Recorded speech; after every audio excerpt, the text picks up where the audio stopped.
I look back, you know, growing up, I was surrounded by, you know, dodgy uncles and stuff. So to me, it was normal to be around these characters. You know, I stole all the traits off them. Every time I stepped on a plot undercover, I was one of my relatives.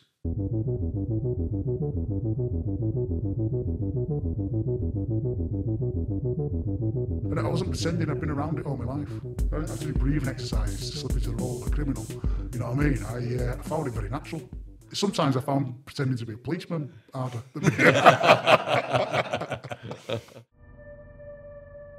To do undercover work at level 1, you have to have a certain temperament and a certain capability to do that work. And it's akin to some of the more dangerous criminals you'll meet. The skill set and the personality traits they have are very, very closely aligned. Very closely aligned. This is the difference between a level 2 undercover operator and a level 1. I'm there 24/7, I live on now. And they pulled me in and said, look, we've been thinking, you know, we think you're good at this. We think you could do my side. Do you want it? You compromised down there. And I sat back and went, am I compromised in my side? Growing up across the city, you know, I went to school in Manchester. At the time, I lived about 9 miles away from Moss Side. And I thought, of course I'm compromised. But I just went, yeah, I'll do it. So I did the job. And, you know, I went on to spend the best part of 18 months, 2 years infiltrating Moss Side. And Moss Side is a funny place, you know, at times it can almost feel electric, Moss Side. It has a real tension, palpable tension about it, you know, it's a tough place. So I put a lot of effort into my legend. My criminal persona there was Mikey O'Brien. And Mikey O'Brien was a Mancunian, born Northern Ireland, so that gave me interesting links to Ireland and Northern Ireland, as GMP had the very own Manchester gangster, you know, and I was it. A crew I got into were really dangerous lads. You know, these lads didn't carry guns for show. You know, they used them, you know what I mean? One time I was in the, he asked me to come and meet him, the guy I was into, Anton. He starts to direct me in the car. I have no idea where I'm going. And he starts to direct me towards Cheshire, towards the sort of lanes in Cheshire. You know, I'm thinking he's going to blow my head off. This is a fantastic place to put one in the back of my head and leave me. Management had come in and they couldn't stand me, to be truthful. I think they thought I was a bit of a loose cannon. I look back now, and you know, I ended up a detective inspector in the police, managing covert operations. And there's no way on God's green earth I would have sent me down to do that job. There's no way on earth it would have passed my risk assessment. It was ridiculous I was there.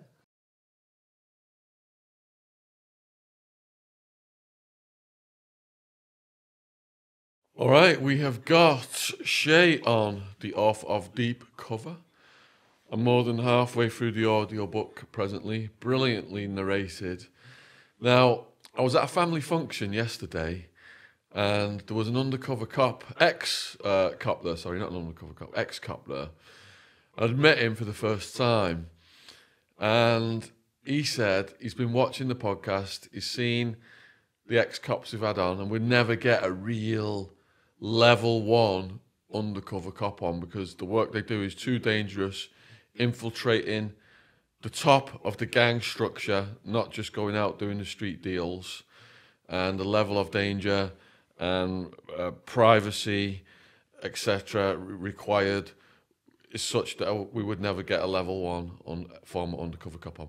We've got one on because of the danger involved. He's had to be disguised, but his book is out, Deep Cover, phenomenal read, highly reviewed. Like I said earlier, audiobook, brilliantly narrated. And I'm just going to read you what it says on the back of it so you can get an idea of what you're in store for.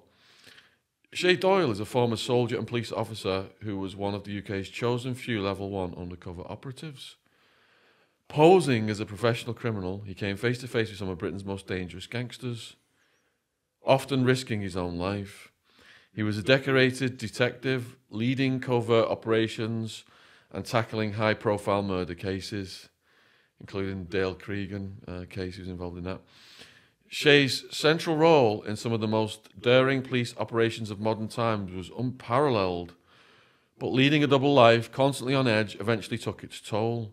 Shay is now a mental health advocate working alongside professionals and organisations to tackle the stigma attached to mental health in high-risk and high-pressure roles. He's also a passionate activist against gun, gang and knife crime. And as you know, on these podcasts, we like to have life lessons for young people and tie them into young people not getting gangsteritis and clicking up with these gangs and getting involved in drugs and crime. Also co-hosting today is Gary Rogers. He was the most viral out of the batch we did in Liverpool last time. If you haven't seen it, it is the video about how the Freemasons had a conspiracy against him in the Greater Manchester Police and ran him out of the Greater Manchester Police. And his book's out, and all the links will be down there in the description box below the video for both Shay and Gary. If you want to support their work, follow them on socials and get the books. So, huge thank you for coming on, Shay. Hi, Sean. Thanks for having me. Could you just explain then, because I've only recently heard this terminology, level 1 undercover cop. What does that mean exactly? Yeah, okay. So in UK policing, the UK policing framework, there's 2 levels of undercover policing. Level 1, level 2. Level 2 will typically undertake roles where they go out and purport to be heroin users or crack users. And they'll go out and buy small user amounts, deals of heroin and crack. And at the end of the day, they'll pop that into an evidence bag, and the police will, they may last a month, they may last 6 months in a certain area. And the police, it allows the police to gather information against the street-level drug dealers and link it back to an operation to look at upstream drug dealers. And then at the end of it, they'll take the evidence and everybody will get arrested. They'll put a load of doors in and loads of street-level dealers will get arrested. Fantastic tactic at building up intelligence on the street, but it's very much, you can go home at night, take the clothes off, have a shower and live some kind of normality, albeit it is a stressful job. Level 1 undercover policing is where you typically, my role particularly, I typically portrayed an organised criminal. And I would live and breathe that role. Sometimes, Massey, for example, where I worked, we'll talk about later, I was there for nearly 2 years. And other operations, a year plus. On many occasions, that was my forte, doing it for a long time. So day in, day out, being somebody else, being a career criminal, purporting to be a career criminal and having to be convincing to convince real-life criminals that I was also a real-life criminal. Could you just quickly then say some of the biggest organisations or characters that you infiltrated? I know Dale Cregan, IRA, what others? Well, the IRA, I was in the military first before I joined the police, so my involvement with the IRA was very much in the military sense. When I worked undercover, I did numerous jobs undercover. Actually, my first operation was against the Bent police officer. Can't say where, could talk about it a little bit, but it was actually a Bent police officer who was involved in taxing drug dealers on his days off, as you do. And you couldn't make it up, could you? It's like something from Line of Duty. And ultimately, I was able to infiltrate him, and he subsequently went to prison. So that was my first introduction into undercover policing, actually against the Bent police officer. So, we do, if the information is there, we'll tackle anybody, Secondly, the major operation I discussed in the book was Massey, which obviously we all know about Massey's historic issues with guns and gangs. There's some very, very serious criminality going on. Probably some of the worst gun violence we've seen in the UK in terms of gang violence. Young teenage kids being murdered. At times it's been a really, really serious, bad place. But I must stress, Massey for me, it's a tale of 2 halves. Some wonderful people down there doing fantastically community spirited, who do some amazing work, and by and large the community is a fantastic place. But there is a hardcore nucleus of some very, very serious gang members who have access to firearms and kill people. I'm going to get to all that in a minute then. Now, for security reasons, we can't go over your life prior to the military and the police. So we're just going to go straight to your work in the military before we go to the police then. So what was it that got you into the military, and what were you assigned to do? Well, just sort of, I can talk about bits about growing up and stuff. It's not too much of an issue. I grew up in Manchester. And, you know, I grew up in a rougher end of Manchester. You know, certainly wasn't fed with a silver spoon growing up, and certainly learnt traits from people around me and certain family members that stood me in good stead later in life when I did work undercover. But at the age of 16, you know, my family life was a little bit chaotic, and you know, there's certain issues going on which I just, you know, touch on in the book, that made me want to get away, really. And the military seemed a really good escape for me. I was quite a good boxer growing up and things like that. I was very sporty and very fit, so it seemed a natural fit for me. I wasn't particularly academic at school, so the military certainly seemed like a good fit for me. And when I went down to the careers office in Manchester, as you do, you know, there was only one way I was going to go, and that was to a combat unit. So I was sent to a combat infantry unit. And I spent around 8 years there. 8 years? Yeah, about 8 years in the military before I joined the police, yeah. I got around, you know, served in Africa and served in the Middle East and served in Northern Ireland, with Northern Ireland being my first operational posting, where I was sent to South Armagh, which was known as bandit country at the time. And this was sort of mid-90s. So, yeah, you know, the troubles were essentially coming to the back end of it, but there was still a lot of clandestine stuff being done out there by the IRA and the terrorist groups out there, still extremely dangerous. And there was a soldier called Stephen Restrick, God rest his soul, he was shot by a sniper in South Armagh weeks before I arrived there, in a place called Besbrook, which is a real hotbed. And I would patrol out of there, and you'd run out and you'd see signs, road signs at the side of the road, triangles painted sniper at work and stuff like this. So, you know, as a young 18-year-old kid, it's a bit of an eye-opener and a bit of a bottle tester, but, you know, your training kicks in and you soon sort of acclimatise to that sort of threat level. And, you know, would go around Northern Ireland and would patrol around the hills, and beautiful place, South Armagh, you know, but underneath is a real underlying danger. You know, the IRA were an incredibly clever terror group. You know, they would have spent many years, dug in, knew how to deal with the security forces, and were very, very good at it. You know, they were, in fact, you know, they even went out to Libya and places like that and trained other terror groups. That's how good they were. So you were dealing with a very, very, you know, very clever foe. So you had to be equally tricky, you know. And you know, I progressed through the military, and, you know, led a small team out there, and would do what we call observation posts, watching terrorist targets and stuff like that. So yeah. In your book, what I found interesting was you said when you were on patrol, a sniper could have just wiped you out at any second, but you never felt more alive. Yeah, I think that's what I joined the military to do. You know, I didn't join to sort of do the marching with the brass bands and stuff. You know, I joined to be in the middle of it, and that was my character. You know, I wanted to be in the middle of the high risk, high threat situations, and that's when I would feel alive, and that's when I would almost be at my best, when my brain would fire up, and you know, that's when I would my thinking seemed to be really sharp and get that clarity. How alert are you in those moments? Absolutely, you know, you've got to be switched on, because the threat can come from anywhere. Like I said, you know, the IRA was such a good enemy that, you know, if you weren't switched on, you shouldn't have been there, you know. But certainly I found that the threat level, and something I found through my police career, the higher the threat level, the more switched on I became. And did you get in a situation in the military that was hairy? Yeah, we had situations in South Armagh. We had, you know, shots fired at us in South Armagh.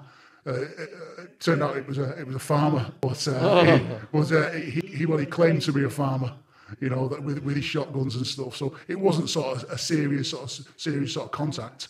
But yeah, by that point, the IRA, you know, were carrying out bombings all over, you know, and the Omar bombing was not long after that and stuff. So, but yeah, I mean, one situation I got into in Northern Ireland, I did the Portadown riots. The Orange Lodge do a lot of marching up in Garvackie Road in marching season, and it's heavily policed by the police and security forces there. And I did that 2 years on the trot. And I remember being stood in Garvackie Road Cemetery, stopping Orange Order members trying to get into this Catholic cemetery. You know, being spat at, abused us, you know. And I'm thinking, I'm just an English kid, I'm a simple English kid from Manchester, you know what I mean? I've got no real political views about this, I'm just here doing as I'm told kind of thing. Yeah, an Armalite fire came over, you know, and next thing there's a helicopter up, and, you know, it's, yeah, it switches you on. And but listen, all good learning for me, you know, and I always credit the military with instilling in me that ability to, you know, react. I knew I would react in a dangerous situation. And certainly when I worked undercover, all the skills I'd learned in the military really kicked into me, all those traits that I learned. So why the transition to the police? Do you know what? I joined the military at 16 and kind of thought, you think you're missing something. You know, I got to the age of late 20s, late 23, heading towards 24, and I met a girl, you know, my personal life had moved on. And, you know, at 16, you're a kid, aren't you? You know, you think you're missing something on Civvy Street. You know, I'd done a number of operational tours by this point, and the novelty of being in the military was kind of wearing off for me. And then my dad killed himself. My dad hung himself, committed suicide. And so the hankering to be home and look after my mum and family members became stronger than being in the military with the lads and doing what I was doing. So it was a bit of a decision that I needed to be around and almost be the breadwinner for my family, for my mum, and be the man around the house, if you like, you know, be the man of the family and step up. My dad, unfortunately, 47, hung himself. So it kind of polarises your decisions in life, what you need to do. Can I just ask you, had that not happened to your dad, would you have remained in the military or would you have still come out? Yeah, I think I'd have gone back, Gary. I loved the military. I think the military was my calling in life, to be truthful, much more than the police ever was, if I'm honest. Even though I ended up doing more in the police than I did in the military. Mm-hmm. But yeah, I loved the military. And I think if my dad had been around, I probably would have stayed in the military. And your life would be totally different after that? Possibly, yeah. Gone on to have a full career in the military, you know. Who knows what I could have got involved in. Entering the police then, what was your objective? Well, I mean, it was funny one really, Sean, because where I came from in Manchester, you didn't join the police. It was not the done thing, you know. And I had a real sort of moral quandary about it, you know. Sure, you know, I had many pals who had taken a wrong path, you know, and some of them in quite serious ways, you know. Some of them got into serious drug dealing and armed robbery and stuff like that, you know, even family members of mine. And so for me to join the police was a real big, putting my head above the parapet massively. You know, I knew that people from my family, people who I'd grown up with, would take a huge leap back from me. I knew it would impact on my personal friendships and personal relationships massively. You know, it just wasn't the done thing where I was from in Manchester. But eventually, it was a friend of mine who was in the military with. He joined Greater Manchester Police, and he rang me up and says, you know, he knew my dad had killed himself. And he said, look, you know, I'd just got out of the military, and I went back working on a building site as a hod carrier. And he said, listen, come on, you know, you can do more than this. You're a bright lad. You know, you've got a lot about you. You know, don't let all that experience we've had in the military go to waste. Put it to use. You know. And he said, it's all right, I'm enjoying it, give it a go.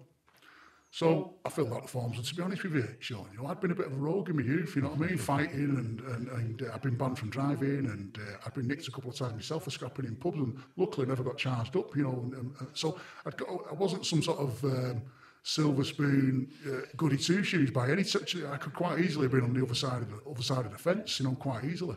And so I thought, do you know what, I scratched my head and thought, fuck it, I'll have a go. You know, even though I knew it caused me issues personally. So I never really expected to get in, if I'm truthful. All the way through my police service, I expected someone to tap me on the shoulder and say, there's been a mistake, son, you shouldn't be here, you know. All the way, right up to the end of it. And certainly when I was going through the selection. So I started the selection procedures with not much great hope. And again, I joined, you know, I didn't have a GCSE to my name. I joined the military at 16. I had no qualifications whatsoever, other than ones I had in the military. And which I know use on Civvy Street, by the way, you know. And I started to go through this process and started to sort of lean into it a bit. I thought, yes, this is okay. And at the end, I detail it in the book. The chief inspector said to me, "How do you think you've done?" I said, "Well, I think I've given a good account of myself, you know, and done okay.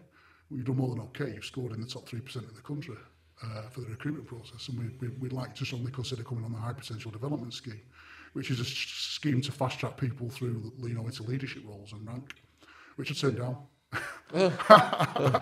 Because in my mind it was a sort of a leg up for the privileged, and I didn't want to do that. I wanted to go into do the risky stuff, and that's where I saw my forte. So I turned it down. So you went through the selection process. What was that like compared to getting into the military? It was very different. You know, the military, what I was in, you know, as an infantry soldier, it's very, very physical, isn't it? You know, so I was physically a very robust person. The police was much more about recruit selection, just sort of basic tests, and sort of when I did it, you know, a little bit of role playing. I was going to say some of it must have been a bit nonsensical to you, really. Well, not nonsensical, just kind of very low level compared to what I've been dealing with. You know, I've been in Northern Ireland dealing with real life situations. I've been on arrest operations with, you know, joint operations with the IUC. I'd led patrols in Northern Ireland and, you know, in the Middle East and stuff. So, you know, to me, really, I wasn't some naive kid coming into the police, even though I was only young. Was there a respect for your history, though, by those in the police? I don't think so. I don't think so, if I'm honest. No. Certainly not at recruit level. You're just seen as another sprog, as you know, Gary. That's what you call the sprog, isn't it? But what you can't get away from, I don't think, is that 8 years you spent in the military for your what happened to you later was fantastic, really, to have that, wasn't it? Under your belt. I was tried and tested under pressure, you see. Yeah. You know, that's what it was. I think a lot of cops learn that in the job. You know, it's a steep learning curve, the police, as you know. Yeah. You know, you start to deal with some very dangerous testing situations. I'd already been there. Yeah. Probably in some situations that were possibly more dangerous. You were 20 steps ahead of everybody else already, really, weren't you? Yeah, maybe. Yeah, my thought processes were I was able to compute and process stressful situations and risk and danger, and you know, I'd already been adept at doing that from being a 16-year-old kid, you know, in the infantry. So I took that skill set into the police with me. Yeah. What training did you have to do For the police? I mean, Gary used to be an instructor there, didn't you? I went to Bruges where Gary was an instructor. And at first, Sean, it felt very much like I was joining the military. Bruges was in Warrington, and it was very much like a sort of military camp, you know, barbed wire fences. And I almost felt at home at first. It was a bit like excited about joining the military again, joining that organisation. I suppose maybe I was institutionally sort of institutionalised a bit, maybe. But I mean, I talk about it in the book, and I remember reflecting when I was writing the book about standing up in the mirror the first morning, I put my police uniform on, and this was the moment I was supposed to sort of burst with pride. I remember looking at myself in the mirror and thinking, what the fuck am I wearing? What the fuck am I doing here? It just felt alien to me, you know. None of my pals were, you know, it just was alien to us that one of us would join the police. So yeah, I went through the training. You learn lessons on the law, role plays on arresting people, and how to apply legislation. And, you know, there's a little bit of fitness, but it wasn't particularly challenging in comparison to the military stuff for me. And then, you know, it's just all very much legislation based. And I started to lean into it again. I started to enjoy it. I met some other like-minded souls. I didn't gel particularly with a lot of the other sort of recruits because a lot of them came from higher education. I just wasn't, you know, I was still a Manchester Council Estate kid, you know, straight from the army. It just wasn't who I was, and I found it hard to gel with them. But eventually along the way, I found some very similar like-minded souls and lads who were having a go at it, who weren't really there from a lifetime calling to be police officers. Just sort of give it a bash, why not? And so once I found them, I started to lean into it. I started to enjoy it. You know, I found that I was reasonably bright. You know, I was able to intake information and apply it quite easily, and just had kind of a natural ability for it, I guess. At that time, then, when you were there, did you have a particular thing in your sights where you wanted to get to in the police? Absolutely not, no. So, like I say, I was still expecting someone to tap me on the shoulder and say, you shouldn't be here, kid. Yeah. You know, if I'm honest. I mean, you know, some of my family members were proper rogues, you know what I mean? And quite well-known rogues as well, some of them, you know, and I was always expecting it to come. Yeah. So no, I didn't know what I wanted to do. I suppose the natural one when I first joined was firearms, the firearms units, because that was my background in the military. You know, I knew guns, I knew tactics, and that was certainly Undercover where I went. It was something I'd only ever seen on Murphy's Law on the telly, if you remember it. You know, it wasn't something that was even in my head, and it's a very secret world that until you're part of it, you don't know about it. You know, most cops even now who are out there don't know about undercover, the level of undercover work. It's the most secretive area of the police, and needs to be quite rightly. So yeah, I had no real aspirations of what I was going to do, and you know, passed out of training and was sent to Ashton-under-Lyne in sort of a backwater Tameside in Greater Manchester. Before we go there, how long was the training and what did it involve? I think the training was about 3 months. And like I say, it was just role plays and legislation, learning law, how to apply the law. And then you get lots of different inputs from different speakers about domestic violence or you know, dealing with conflict management and stuff like that, you know. Did they show you videos of situations, like real life situations? Yeah, what not to do? Well, yeah, I mean, one video I remember seeing was, I can't remember the name of it now, but it's when people become so agitated, they move into a state of, they're almost like, they can't feel pain. You know, people, I can't remember the name of it now, you may remember the name, hyper something they call it. And it was a guy who's actually on a roof, and he's lost the plot, this guy. You know, he's absolutely lost the plot. And he's now moved from being angry into this state of hyper, whatever they call it. And he literally jumps off the apex of a house, lands on the floor, jumps up, and starts to fight with the police. Now, they get him under control. He has to go to hospital, he's got 2 broken legs. But his mind... such a state. His mind was in such a state that it was overriding the physical pain his body was dealing with. And this happens a lot. You know, this stuff happens a lot. And this is what cops have to deal with every day of the week. You are dealing with people who get into that state. You don't know what personal issues they're going through. You don't know what drugs are involved. You know, and they move into a state of where they almost can't be hurt. And it's really dangerous territory, you know. And cops are dealing with that every day. Yeah, watch that Madness on the Motorway documentary where those women get run over by the trucks.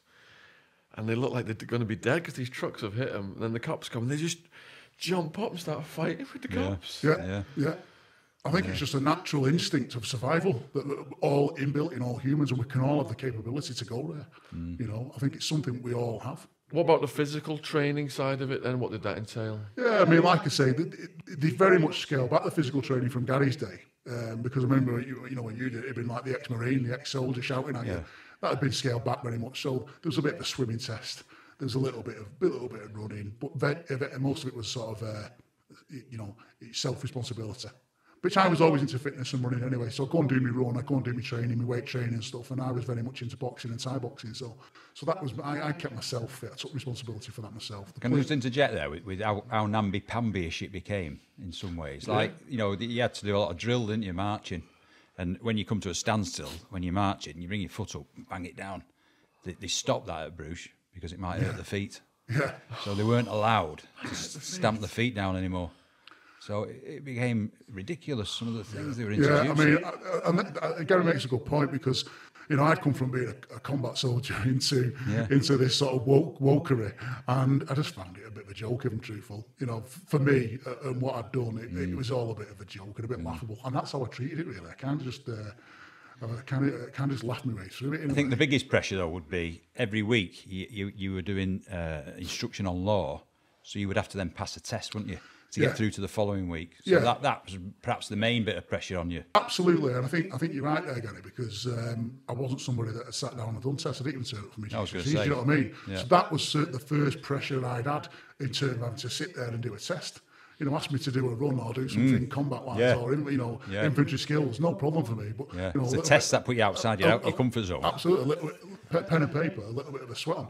But, you know, I found, certainly what the police found with me was I had quite good memory retention and recall, which was obviously a natural gift that I had, and it came into use massively when I worked undercover for me.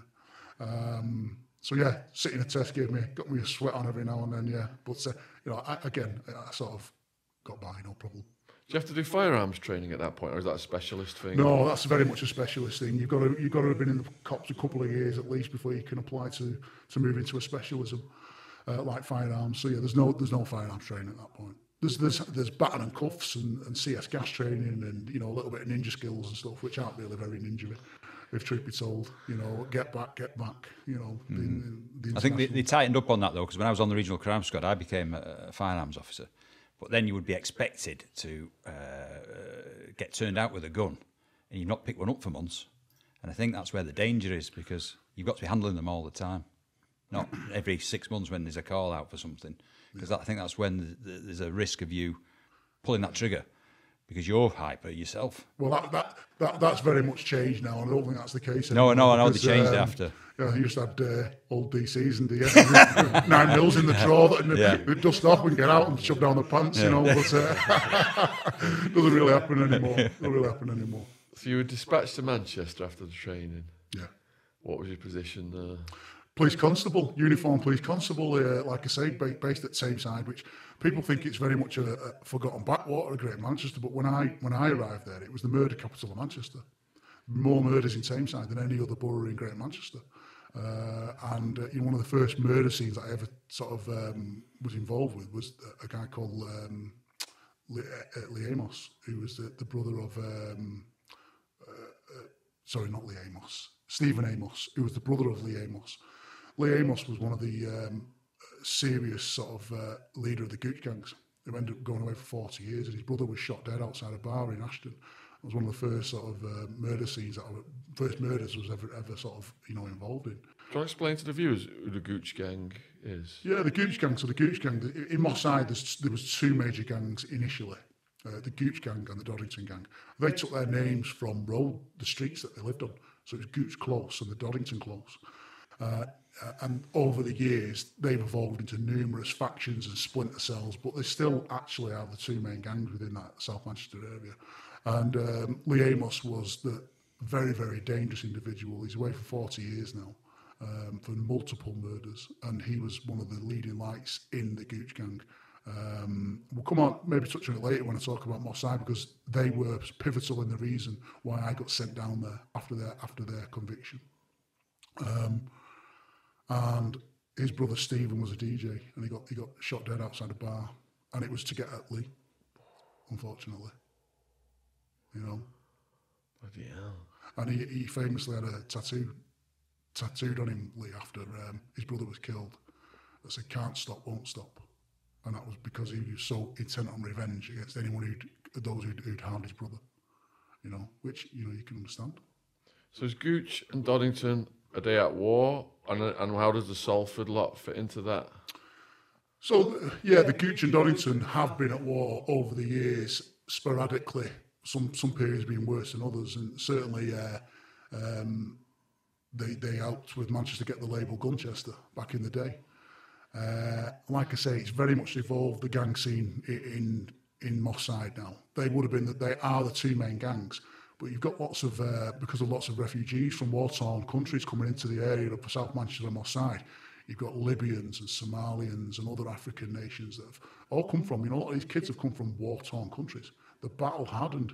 They're really violent. Really uber violent, and they've now started their own splinter factions of these gangs, and that was pretty much one of the reasons why I was sent undercover down there, to get a grip and an understanding of what was going on. I think initially, though, the Gooch and the Doddingtons had their own particular areas, didn't they? They did, yeah. One side of the Princess Parkway, one was one side. Yeah, so they respected it. Princess Parkway was sort of the road that runs down straight through Moss Side and splits it in two effectively. Gooch were one side, Doddington would be the other, and they would literally protect their territory with death, with murder and violence and guns. Even if kids were seen riding through there on BMX bikes, it could result in a shooting. That's how serious this gang war was down there. GMP did an operation early 90s on the Gooch Close, Operation China, which took a few of them out.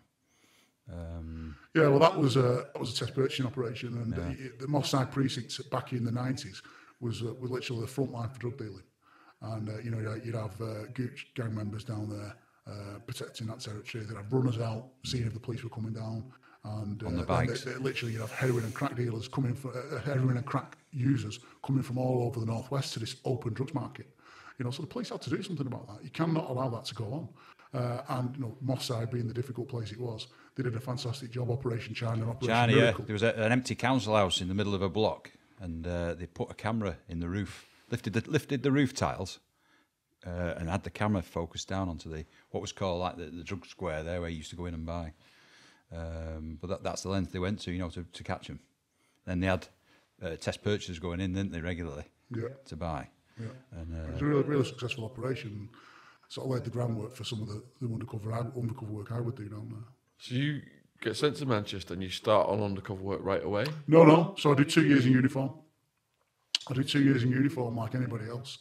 And if I'm honest with you, I was a pretty good cop, in terms of, a lot of street nous, from growing up, and I knew how criminals operated. You know what I mean? I knew their modus operandi. I knew it. So I was good at catching villains. It's a simple fact. I was good at catching them. And I had no problem with it. Certainly in uniform policing, you're dealing with much more the lower end of criminality, if you like. The more nuisance stuff or burglary and stuff like that. I caught a few burglars, which was always quite satisfying for me. Because I don't like people who break into people's homes. It's pretty scummy crime in my book. And I've seen kids and old ladies shattered as a result of people breaking into their home. So yeah, I remember catching one lad. One of my first arrests was he was a heroin addict. Obviously, desperate to score. And I caught him halfway in, halfway out of an old lady's house. So I pulled him out by his legs and nicked him. So yeah. What was your biggest challenges during that first 2 years? So I talk about in the book, one particular evening I'm on duty, and an issue comes in regarding a domestic issue in Ashton, where a lady had an issue with her partner and their children at the home. And so she's rang her. I think there's been some violence within the house. So she rings her brother.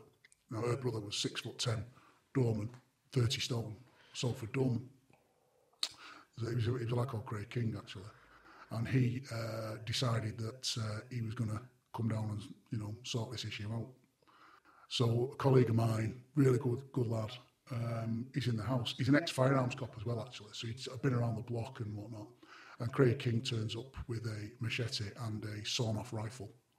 So I make to the scene and start to just get myself at a sort of safe distance where I can give a running commentary of what's going on, hid behind a wall, behind some cover. And he starts to ping rounds off up and down the street into the door. My colleague's in there with another colleague of mine. They literally barricade the door, get upstairs, get the family down, because in case any rounds start to come in. And this guy just completely, it transpired later he was off his head on prescription drugs and drink and think. My pal's in the house, he's giving a commentary, he's reloading the gun. There's another shot fired. Have we got an ETA for firearms response? I'm trying to give a running commentary, but stay and maintain a safe distance so I don't get bloody shot, you know what I mean? And then firearms turn up, challenge him.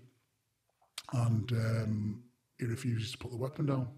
Clear threat to public safety, clear threat to human life, and unfortunately they had no choice but to shoot him. So they shot him 3 times, and there's a quote in the book, but he shouts, because he's so big, he just doesn't drop instantly. He's still saying, come on to the police as he's being shot. Which sort of gives you some indication of how big he was and potential of the prescription drug use. And he was the first person to be shot dead by Great Manchester Police. Wow. Didn't he say something like, is that all you've got? You've shot I think the words were, you've shot me 3 times, come on if you think you're fucking hard. Kill me. That was it, yeah. Yeah, But what can you do in that situation? It's you've got a man who's actively firing a gun up and down the street, he's got a machete. There's people in houses that these bullets, he's indiscriminately firing it. And he'd come to save his sister, was that it? I think he come to sort out the fella, if I'm truthful. He went berserk. Thank goodness he didn't get hold of him. Yeah, and obviously, the police, the police were already in the house. My pal in the house, talk about him in the book, was calmness personified, really. And that was his experience in firearms and stuff. That he'd been there, done it. He wasn't, and very very brave guy actually, brave lad. Bloody hell. I think that highlights again, though, what the public don't get to know about with what police officers are dealing with on a regular the basis. risks, and more so these days as well with firearms. Absolutely, and I also say, a lot of, I'm not firearms cops. Quite often they're the last to turn up. It's the cops out there on the street who aren't armed, who are going through the door, and unfortunately, it came. The worst thing that could happen did happen. I was involved in that operation later in my career when cops were shot dead. But it's the cops who aren't armed who are doing the really dodgy, dangerous stuff. Quite often, firearms cops, yes, they responded to something, but they've got the means to fight, to shoot, to protect themselves. Yeah. Response cops really do not get enough credit for the dangers they face. Did you have any close calls in the first 2 years? Oh yeah, numerous confrontations. It's a job of conflict. The police is, unfortunately. There was numerous times I had to use force on people. I remember, or I had people try to use force on me. I remember one situation where a lady had taken another girl hostage in a bathroom with a knife. Over what? Just drinking, drugs. Drinking and drug fuel mentalness, really. Unfortunately, and mayhem. And she'd taken someone hostage in a bathroom, and I just happened to be there. And the protocol would say you sort of get stop and get hostage, but I'm thinking threat to life. So I remember kicking the bathroom door in and landing on top of them both with the bathroom and having to fight with this girl while she's trying to stab us, and eventually, it sounds gratuitously awful, doesn't it? But I'm having to punch this woman in the face, you know what I mean? And while she's trying to wield a knife against me and this girl, and eventually I did, I took control of her and had to use some quite extreme force. Justifiable force, but she could have killed you. She could have killed me or the girl. You know, and I remember getting her in cuffs, and she still was going. She was one of these that I think had moved into this state of hyper violence, you know, or whatever you want to call it. And you know, she was still trying to spit and headbutt me in cuffs. And I mean, I'm not being funny. I'm not to top all the teeth out. You know, I'd given her. You know, I'd given her the good news. You know, and she was still going for it. She'd just gone past the point of no return. Really, you see that quite often. With women, though, is that rare? Do you know something? I always found women when women went off, more hard to deal with than men, to be truthful. Because there is, and it looks awful, doesn't it, Sean? You know, if you hit a woman, it looks awful, doesn't it? And it would be my absolute last resort, you know. But unfortunately, in my career, there were times when women were that violent and had weapons that you had no choice but to use force. And it's something I'm not proud of, but it's just an unfortunate reality of policing, you know. You have to protect. Better I go home safe to my family than I get a knife stuck in me by a woman just because it's a woman. You know, I'm sorry to say it, but it's a harsh fact of life, I'm afraid. Drugs intake though fuels that even more now. Drugs, absolutely. So I always found dealing with women who were violent more difficult because you do try and restrain yourself. You do naturally as a man. I always would. As I did with anybody really. I wasn't one of these cops that wanted to be involved in gratuitous violence against anybody. It certainly was not my agenda at all, you know. But unfortunately, you will have to use force in the police. It is coming your way. If you haven't done already, it's coming. Yeah. You know. As a police officer, you're naturally getting sent to bad stuff. Well, you do. Right. You see the worst of society. You see the worst of society. You know, you do. Dead bodies in the first couple of years? Oh, yeah, absolutely. Loads of dead bodies. Loads? Loads, you know, because you go into sudden deaths all the time. Probably the worst one I went to, which was quite a sad one, really.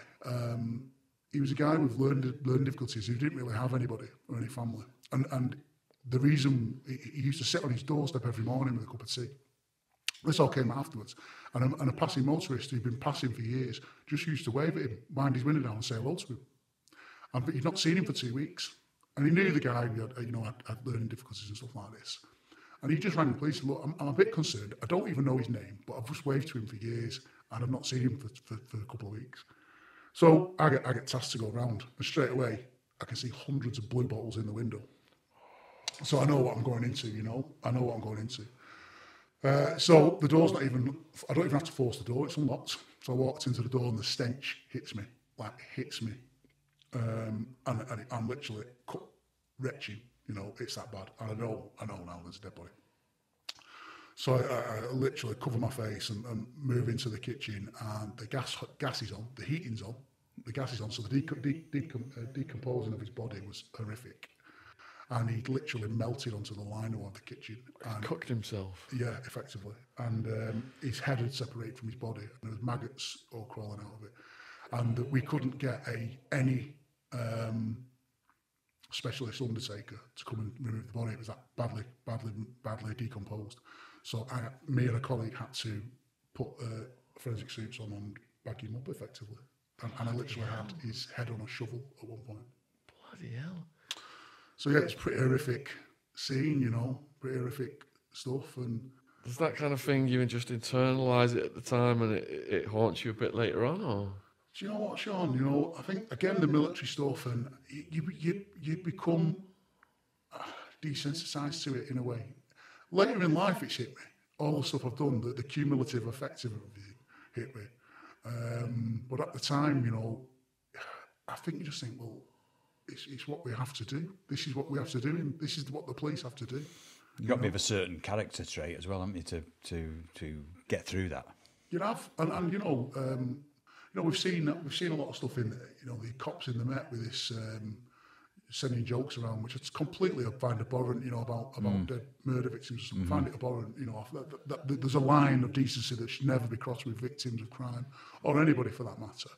But, you know, in the military and the police, there is a black humour that goes on. And it's a coping mechanism, you know, it's a coping mechanism. But there's a line of decency that should never be crossed. So other ex-cops we've interviewed then said some of the most horrific cases involve crimes against kids. In those first 2 years, did you come across any crimes against kids? I mean, I wasn't directly involved in sort of child abuse cases because they go to specialist teams. But I mean, I do remember one sort of night going to a family home. It was a mother who had 2 children, and she was really, really mentally unwell. This lady, like really unwell, and she rang the police saying that she was being targeted for assassination. And I got there, and it was apparent to me she was incredibly unwell. So there's a protocol, and I looked at the house and I called out a mental health worker to make the assessment. Hope you're enjoying the podcast. Here's a quick word from our sponsor. Know what that sound means? It's more sales being racked up on Shopify. What do you think of Shopify, Jen? I absolutely love Shopify, the all-in-one commerce platform to sell, grow, and make money for your business. Have you used it to boost your business? 100%, yeah. So Shopify makes it simple for anyone to sell from anywhere in the world. From creating your online shop in your own look, to finding new customers, to scaling your burning idea. You can do it all from one place. With no need for skills in design or coding. It's how every minute of every day a new seller makes their first sale with Shopify, and you can join them. So what is your favourite UK-based business that's found success with Shopify? It's got to be Gymshark. They have grown massively thanks to Shopify. Now it's your turn to start selling today with Shopify for free. And thanks to 24/7 support, Shopify is there to help you every step of the way. Sign up for a free 14-day trial at shopify.co.uk/Sean, SHAUN. Go to shopify.co.uk/Sean right now to grow your business today. So that's shopify.co.uk/Sean, SHAUN. Thank you for supporting our sponsor. Whether, just because I'm not an expert in mental health, I knew she was unwell. And she had two young kids. She had a son and a daughter, and the son was about 2, and the daughter was about 7. And it became apparent to me that the 7-year-old was parenting the 2-year-old, was feeding him, was parenting him. Mum was that ill, and she'd been ill. And she opened a scrapbook of local violent incidents and shootings that happened, and she cut them all out of paper and put them in this scrapbook. And she had they were all targeting her, big gangsters' names. They're all coming for her, and she believed it. And unfortunately, we had to use powers under 136 Mental Health Act to section her. And I sort of got a rapport with these 2 kiddies, and it broke my heart, Sean. I wanted to take them home, and feed them and look after them. And it broke my heart having to hand them to social services, and things like that do stay with you. And that one always stayed with me massively. So then, all right, so 2 years then, did you request to go into Undercover, or you assigned? No, so I didn't actually move straight into Undercover. So I suppose I got a reputation in the police of being able to deal with the more violent end of stuff, and I was quite robust, and I decided I'd had enough. I actually wasn't particularly enjoying policing. A lot of my friends have pulled away from me now, and it caused me issues in my personal life, and I wasn't particularly enjoying uniform policing. So things had settled down with my family and my mum, so I thought, I'm going to go back in the army, because that's what I felt my calling was, the military. And then, so I told my sergeant my intentions that I was going to resign and go back in the military. And I got an email off an old DCI who was a bit of a scary guy, really. I won't mention his name, but he had a real reputation as someone you didn't cross kind of thing. And he sent me an email saying, my office, 2:00 before you start your shift on Monday. So, what have I done now? Like, I'm in the shit again for something. And so I went up, sort of bricking myself a little bit. Come in. He says, you ex-army? I says, yeah. He says, you like locking people up, don't you? Oh, well, that's the job, innit, sir? And he went, he said, I hear good things about you. He said, I hear you want to go back in the army. And I went, yeah, look, it's not really, I've had a go. I think I'm all right at it. I don't think it's for me. As a lifestyle choice. It's a massive impact on your lifestyle, police. And he said, listen, there's a lot more to the police than this uniform stuff, Do you want to come and work on my organised crime unit? So, I'd seen these lads walking around the neck in jeans and T-shirts, and they go out and do a drug bust or get guns back, and they'd get information off informants and stuff. And to me, it was like the professionals or the Sweeney, you know what I mean? So I thought, I'll have a bit of that. And he went, right, you start tomorrow morning. So I never even had an interview or anything. And it was pretty unprecedented, really. And I think he just... a couple of people had sort of spotted something in me that I was we call him a thief taker. I was a good thief taker. And so I got almost gifted a spot on this organised crime unit, which again isn't undercover. It's covert and it's what we call proactive policing, but it's not undercover. And so then I spent about 8-9 months there before I actually, well, nearly 12 months there before I actually started the process for selection into undercover. And I got involved in some really tasty stuff on there, sort of dealing with armed robbery teams and good level drug dealers. People who are involved in firearms, you know, and shipping firearms about and stuff like that. So we do surveillance and we do sort of covert work, and you know, we're going to recruit grasses and informants and stuff like that. And I had really good fun doing that. You know, it's a really interesting world you start to move into. It's very different from uniform policing. I think it must have stood out though how good you were in uniform as a police officer, because obviously the thing to point out is you have to do 2 years in uniform before you can go anywhere else, because that's called the probationary period, isn't it? Yeah. So you've got to get through that probationary period of 2 years before you can go anywhere else. So obviously Shay's 2 years is up, he then gets the opportunity to go somewhere else. And you're a thief taker, you said, as opposed to a uniform carrier, which you'll know what I'm saying. Yeah, no, absolutely. You know, my quotas of arrests, I was nicking more than anyone else, and I wasn't just going out for. I wasn't interested. I was never interested in parking fines and speeding tickets. It just weren't a gig for me. That. You know, I went after proper people who were doing horrible stuff. You know, so you know, if you're that kind of cop and you go out and nick burglars, or you go out and nick you know, people who are doing real bad shit. You know, if you go out and get them, you get a reputation, and that's what happened effectively. And so, luckily, you know, along the way, some good bosses spotted my potential, and I went into the covert world. My first sort of introduction to the covert world, doing this proactive unit and organised crime unit. Does that require more training then? Yeah, so there's more training in that. You'll do surveillance courses and optical evidence gathering courses and that kind of stuff, driving courses and things like that. So yeah, I got involved in that, and it was really interesting. Met some really good people. You know, really, it's like you see on the telly. To me, it was like the Sweeney a bit. You know, you're doing surveillance on real bad groups of criminals. You know, who were out there doing real harm to the community. And this was where I first sort of met Dale Cregan's crew. Tell us about that. Yeah, so Dale Cregan and his crew were very young, up-and-coming crime group at the time. And obviously they grew into something much bigger, but at the time they were, you know, kicking in doors for plasma tellies, as were all the rage at the time, and, you know, doing violent robberies for, you know, confronting homeowners with weapons, saying, give us your car keys, and nicking their Audi or the BMW and stuff like that. Some really sort of callous criminality, really. And they came to our attention. They were involved in low-level drug dealing as well. And they came to our attention because of the levels of violence they were using, gratuitously, really, against people. That was uncalled for. And they were certainly influencing all the young criminals in their area. And they were, you know, in their area, the main little young crew, right? You know, and people would attach themselves to them out of fear and out of, you know, but in that kudos that comes with being around those kind of people. So we set up a covert operation to look at them, and I started to take out a number of his crew. Certainly ones that later were convicted of murder. I was heavily involved with, and you know, they had stolen cars plotted up all over. They'd be breaking into houses daily, doing robberies for cars and selling them onto armed robbery groups or whatever. And they were really sort of very brazen and very callous. Some criminals you can actually get along with, you know, as a cop. You can actually have they manage us as well as we manage them. You know, they're very clever and shrewd, and you know, you can actually even sort of almost, you know, have a laugh with them. And that's not to say they're informants or grasses. They manage us like we manage them. You know, the clever ones do. They manage us. They manage the police. You know, like as we do them. The shrewder ones. These didn't have that in them. They were just callous and violent. And so we set a covert operation on. And to do that, I needed to know, you know, who their associates were, who their family were, where they lived, where they frequented, what gym they went to. So I gathered all this information, which later became useful to me when I was involved in the manhunt for him. How many years later was that?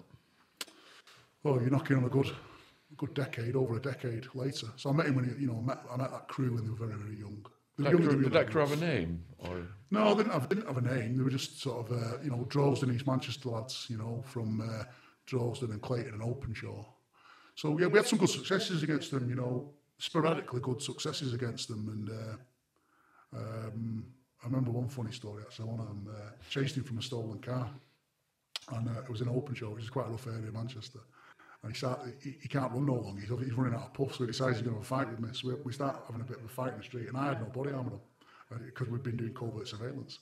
I just had the jeans and the t-shirt, so it's like anyone normal member of the public. He knows I'm a cop. So I'm trying to nick him for burglary, and he just chased him from a stolen car. So he decides he's going to have a bash at me. So we start fighting, and there's a load of lads outside the pub. It's a sunny day drinking, and he starts shouting to them, he's a cop. So they start making their way towards me, and I go, he's a paedophile.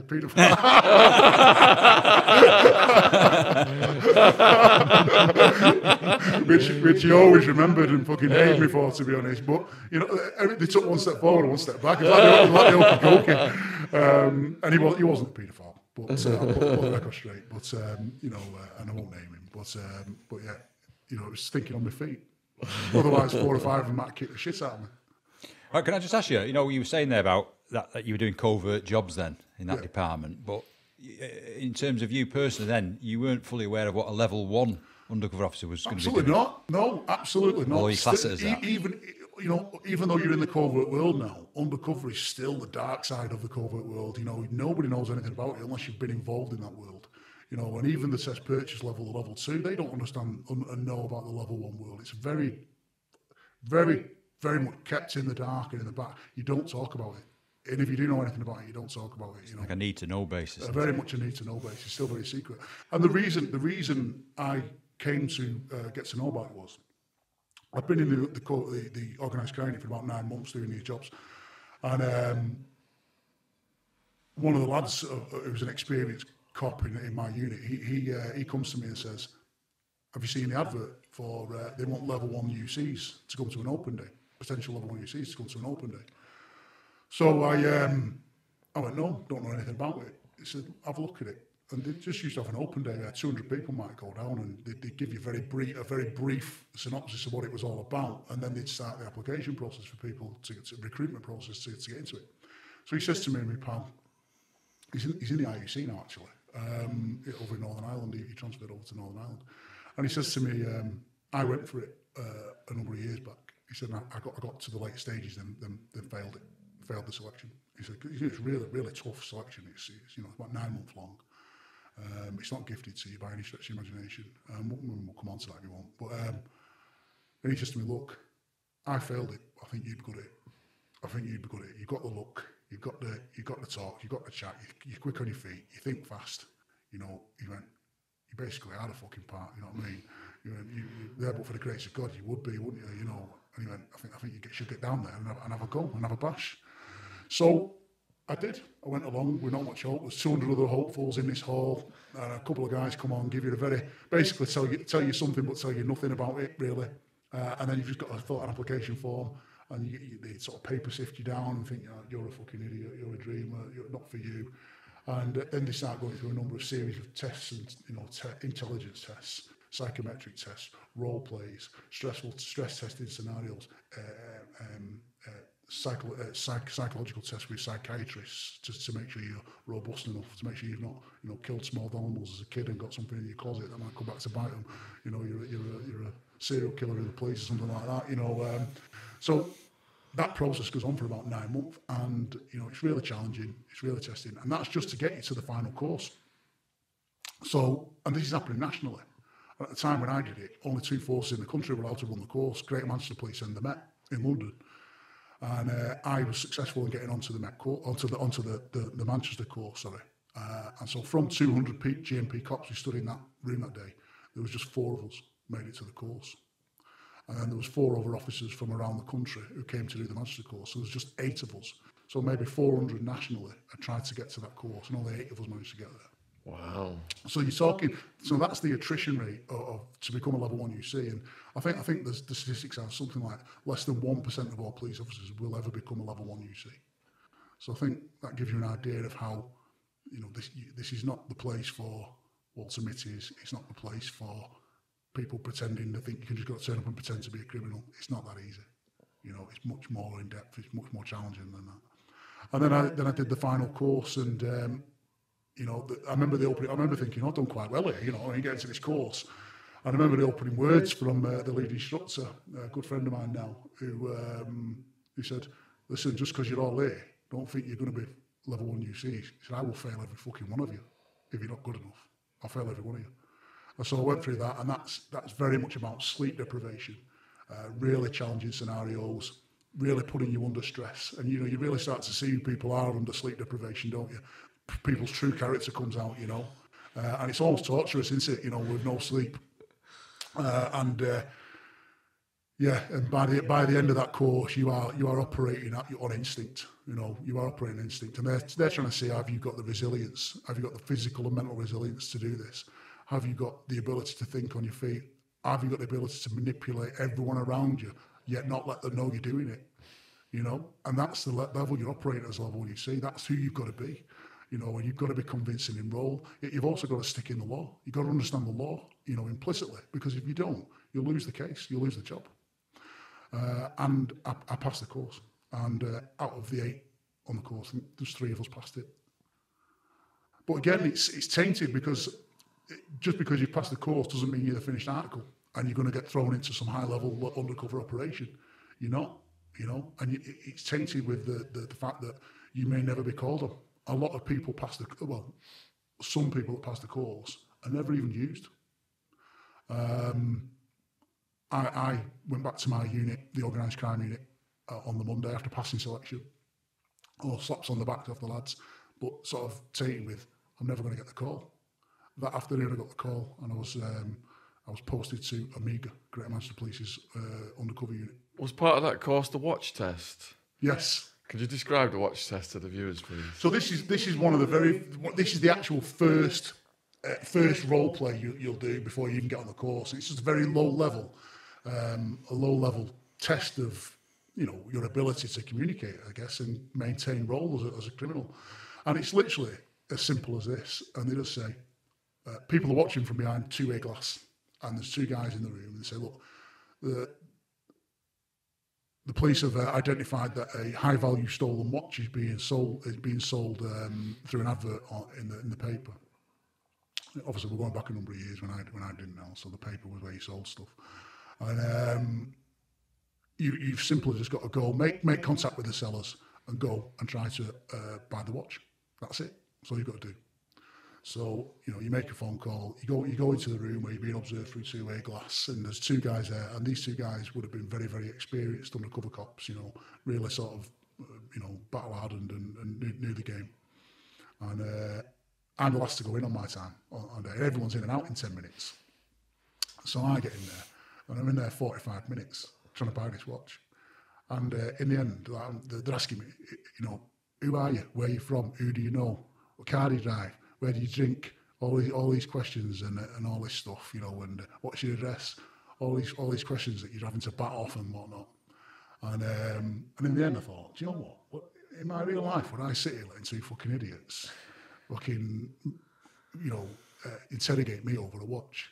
So I said, listen, you're asking a lot of nosy fucking questions. Sell me the watch, or don't sell me the fucking watch. Do you know what I mean? And they went, nah, fuck off, you stink of old Bill. Fuck off. So I'm in there 45 minutes. So I go to the debrief, and he says, how do you think you did? I said, well, not very well. I didn't buy the watch. And he went, listen, let us let you into a secret. No one in the memory of mankind ever will or ever has bought that watch. And he went, that's not the idea. And I said, well, everyone else was in and out in 10 minutes. They went, we've just had some feedback off one of the lads who's one of the most experienced undercover cops in the country, and he said, you're a fucking nightmare. You are a nightmare for anyone, in a good way. So, that was my sort of introduction. Did you come out of there thinking you'd failed? Yeah, absolutely. I thought, 45 minutes to buy a bleeding watch and I couldn't buy a watch, you know what I mean? It's like, but, I was going with the role play and stuff like that, and, they make it challenging and whatnot. And in the end, you come out, the final words were, fuck off, you stink of old Bill. So, you think, well, I haven't done very well then, don't you? But that just shows you how your natural character traits slotted in with that, what they wanted you to do. Yeah, absolutely. I look back, growing up, I was surrounded by, dodgy uncles and stuff. So to me, it was normal to be around these characters, I stole all the traits off them. Every time I stepped on a plot undercover, I was one of my relatives. That's all I did. Yeah. To snatch their traits, who were, proper criminals. So I wasn't pretending, and I wasn't pretending I'd been around it all my life. So I didn't find it hard to slip into. I didn't have to do breathing exercises to slip into the role of a criminal. You know what I mean? I found it very natural. Sometimes I found pretending to be a policeman harder. So what was your first assignment? So my first assignment undercover was at the Bent police officer. Oh, it was the Bent police officer. The Bent police officer, yeah. How had you guys detected he was up to that? Well, one of his family members was a serious villain. And so the police had lots and lots of intelligence about him. And there was surveillance being done and stuff like that. And then, you know, his brother, who was a cop, picked up on the surveillance with him. This isn't good, you know. Oh, but he declared him. You know, he declared his association and family members. You look, you know, I declared some of my family members in the past. You can't help who you're related to at the end of the day, can you? You know, if you're a police officer, some police officers will have, you know, people who are involved in some serious criminality. You know, it's a fact of life. But then, you know, they started to pick up on this lad was not just visiting his brother. He was bang involved in it. This wasn't in Manchester, by the way. It was another part of the country. I've heard of stories like this out of Liverpool. Yeah. It was another part of the country. Okay. Probably best not say where. Yeah. But ultimately, so they said, look, he also had a gambling addiction. This guy, and a drug addiction, and a drink problem, and you know, he was trying to. His life was a fucking train wreck, to be truthful, really. You know, and so what they nicked, obviously gear and that, when they were taxing them, they've got to get rid of. So in comes Mikey, you know, and I made him my pal, and I bought his card off him, actually. He was selling his card, that's all I got into. I bought his card off him, and made him my pal. Which brother was that? The cop or the gangster? The cop. So yeah, I made him my pal. He never declared he was a cop to me, ever. He maintained his sort of distance, kind of with his personal detail of him. And then eventually we were able to set up a buy drugs off him, and he was convicted. So wouldn't he be savvy though to like being infiltrated? No, like he was a uniformed policeman, Sean. Like we said, that's why the level 1 tactic and level 1 cops are kept so far. Most cops riding around Liverpool now or riding around Manchester, they haven't got a clue about the undercover world. It's worlds apart. It's worlds apart, Sean. You don't. When you become level 1, you see they don't even operate out of police stations. You know, I never went in a police station for years. You know what I mean? It just doesn't. It's kept it's clean and sanitised away from ordinary policing. The tactic, how we do it, who does it, for that reason. So does that result in sometimes the ordinary police end up arresting people like you by accident? I never got arrested, but I certainly had on an operation down south. I was purported to be a lorry hijacker that was involved in moving stolen goods and stolen vehicles and stuff. So I was buying loads of stolen cars and high value motorbikes and stuff like that, and Rolex watches and all sorts of stuff. I was Mikey the lorry hijacker, and the local cops obviously got wind of this. My name is Mikey Bulger. Mikey Bulger from Manchester's down here, fucking buying up all his stolen gear and that, and he's, so they come in, they had a little lock-up, and they turned up 2 of them, and I thought, hello. You know, these are you know, your average punter like you to sell me some gear. So in they come, and yeah, sure enough, the warrant car comes out and they fucking give me the hard word, like, you know, we fucking know what you're up to. Fucking anymore, we'll come through your fucking door and all that. And I thought, fair play to them, they're doing the job, you know what I mean? But you know, we had to get them off my back. So there's a number of ways you can do that. Because that probably added to your credibility at that moment, well, didn't it? Sometimes, you know, sometimes it's useful to get pulled by the police, and sometimes we might have engineered that when I was with a criminal. So, you know, I probably shouldn't go into the tactics too much, but you know, maybe we might have engineered that when I was with a baddie to get stopped by the police sometimes. Can I just ask you, this Bent policeman, you bought the card off him, so can you tell us how you got the introduction to him, and did he declare he was a police officer when you first met him? Well, no, he didn't declare he was a police officer at all. And the reason, I'll tell you how I did it. He had a secondary job working behind the bar, and I knew through intelligence that he had his car for sale. So I used to go drinking in the bar, and I used to sit there circling cars in the auto trader. And he went to me, I've got a car for sale. Oh, have you? I went, I'm after a BMW. He went, I've fucking got a BMW for sale. Oh, have you? How handy. I think it highlights the point, though, as well, that too much information you can have with you before you go into that situation can be bad sometimes, because you know as a police officer, you don't want anything to come out that lets him think, how do you know that? Well, what it is, Gary, that to me, that was a quick hit job. You know, that wasn't a long-term infiltration. When I went into long-term infiltration, such as Mossad, I didn't want to know anything. No. I wanted a clean slate. I didn't want it to be a monkey on my back. Do you know what I mean? I didn't want it to be because you could easily say something.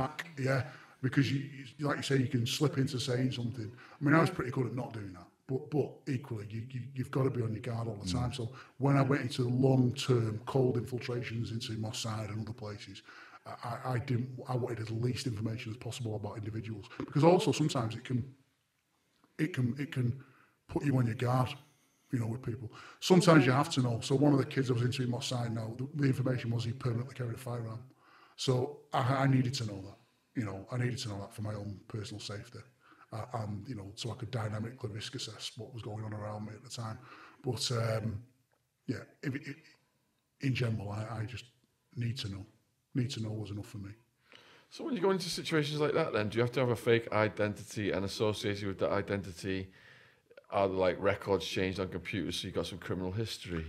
Yeah, absolutely. Yeah, I had a full P&C record for depending what character I was being, you know. But typically, the role I would portray would be of a you know, like a serious organised villain, you know, an armed blagger, something of that nature. So it would be proportionate to that level of criminality. So, you know, I talk about it in the book. One I had from Offside, it would be, you know, it almost evidenced my criminal apprenticeship, really. Starting off, you know, nicking cars as a young kid, nicking radios out of cars or whatever, moving on to low-level armed robberies, no further action. Then moving on to, you know, 18 assaults, and then mine said I'd been arrested for firearms offences in Holland, but no further action, because, you know, it won't be useful to me to say I've been to prison. It's important to mention, though, isn't it, that, you know, that some of these villains have contacts within the police who could check you out. Yeah, absolutely. Yeah, so yeah, you know, effectively your own identity is removed and separate completely, and a new identity is set up for you. You have all the supporting documentation. Did you just say that it's useful to have some history of you being in prison? No, it's not useful. It's not useful. No, because it's far too checkable, isn't it? If I say to you, you know, I've been in the prison in America, you know, you'd work it out in 5 minutes, wouldn't you? You know, you'd work it out in 5 minutes. No one saw you there. Same with the military, unless it was a specific operation that was where it was useful to say you've been in the military. You know, it's not good saying you've been in. I was in the Marines, and so literally, someone could pick up your pound to a pinch of shit. Someone would go, I know someone who was in the Marines. Next thing you know, they're touting your name around the Marines, and I never fucking heard of this. Walter Mitter. It's like if you said you were in prison, someone could say, which wing was you on? Exactly. What wing was on there with you? Oh, he was in there. Was you in there with fucking such and such? Small world, isn't it? So it's just not something you want to do. But isn't a load of no further actions a bit suspicious? That you never did any prison time for those? Well, look, I never had to produce my documents, and the level of criminal I was purporting to be. I'll be quite frank with you, Sean. If someone had said to me, you know, you need to produce your documents, fuck you to ask me to produce my documents. Fuck off. Fucking nobody. Do you know what I mean? That was the level of criminal I could purport to be. You know, and I had other things around me that made that look real. It wasn't just me saying it. And that shows how real that is when you put that in relation to the watch incident, when you said, knob off with your watch. Yeah. You know, it's very different. This is the difference between, you know, the level twos. The level twos who go out and buy the heroin and crack, they're purporting to be slaves to that drug. So they have to be subservient.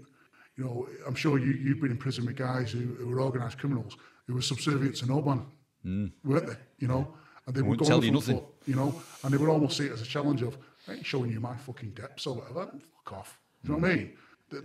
So that was the level of criminal I could purport to be. But if you hear it over a police radio during a stop, maybe, and there's a villain there with you, is that real? Does that sound real? So is it around this time that you infiltrated the governors? No, I wasn't involved in infiltrating the governors. What happened with the governors was Gary could probably say more about that. Amiga was founded on the back of an infiltration into the football groups. And it was called Operation Amiga to infiltrate the governors, which were Manchester City's violent hooligan crew. And it was that successful. I mean, Gary himself was involved in some of the football stuff, weren't you? It was that successful that, you know, a really forward-thinking guy who was running the unit at the time, he, you know, said this tactic could be used for serious organised crime, counter-terrorism, and that's when it opened up much further than football. And they adopted the Amiga, or Operation Amiga. They adopted it for the name of the unit.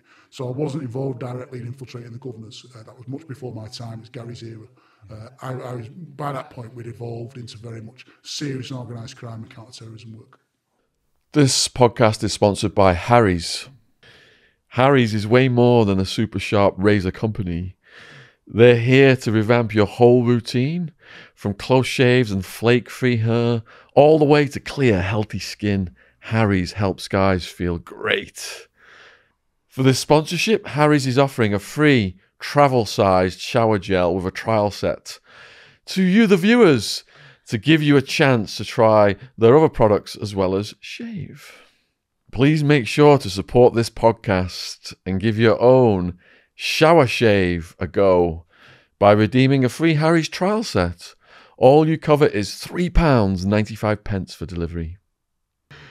Just head to harrys.com/Shaun, SHAUN, to have your set delivered and start a shave plan. Your freebie will be added at checkout. That's harrys.com/Shaun, SHAUN. Thank you for supporting Harry's. Link is in the description box below this video. Anything to add on to that, Gary? Just what Shay's saying there. Obviously, it all started Amiga because of the football. The major problems in the 80s with the football hooliganism.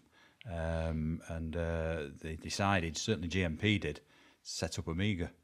And that was purely to infiltrate football hooliganism. But with the success they had with it, with Bolton Wanderers, City, they infiltrated United as well. The powers that be at GMP thought we could use this elsewhere. So then it was moved from uniformed operational policing to the CID under the wing of them. And then the football went sideways and they concentrated on serious criminal matters. And that's how it then progressed from there. And obviously I was in at the beginning and it moved on, and that's when Shay came in. And they were dealing purely with serious organised crime or serious threats to public safety. Imagine you can't be there when they get arrested because it was below your cover, so you wasn't there when the copper was arrested. No. You wouldn't be involved in the arrest of them. Your bit, you go in, do your bit, the undercover bit, the infiltration side of it. You gather the evidence, you pass that to an operational team. They will then decide when to strike and take out that individual. You won't be involved in it. Do you keep an eye on what sentences they get, these people that you infiltrate?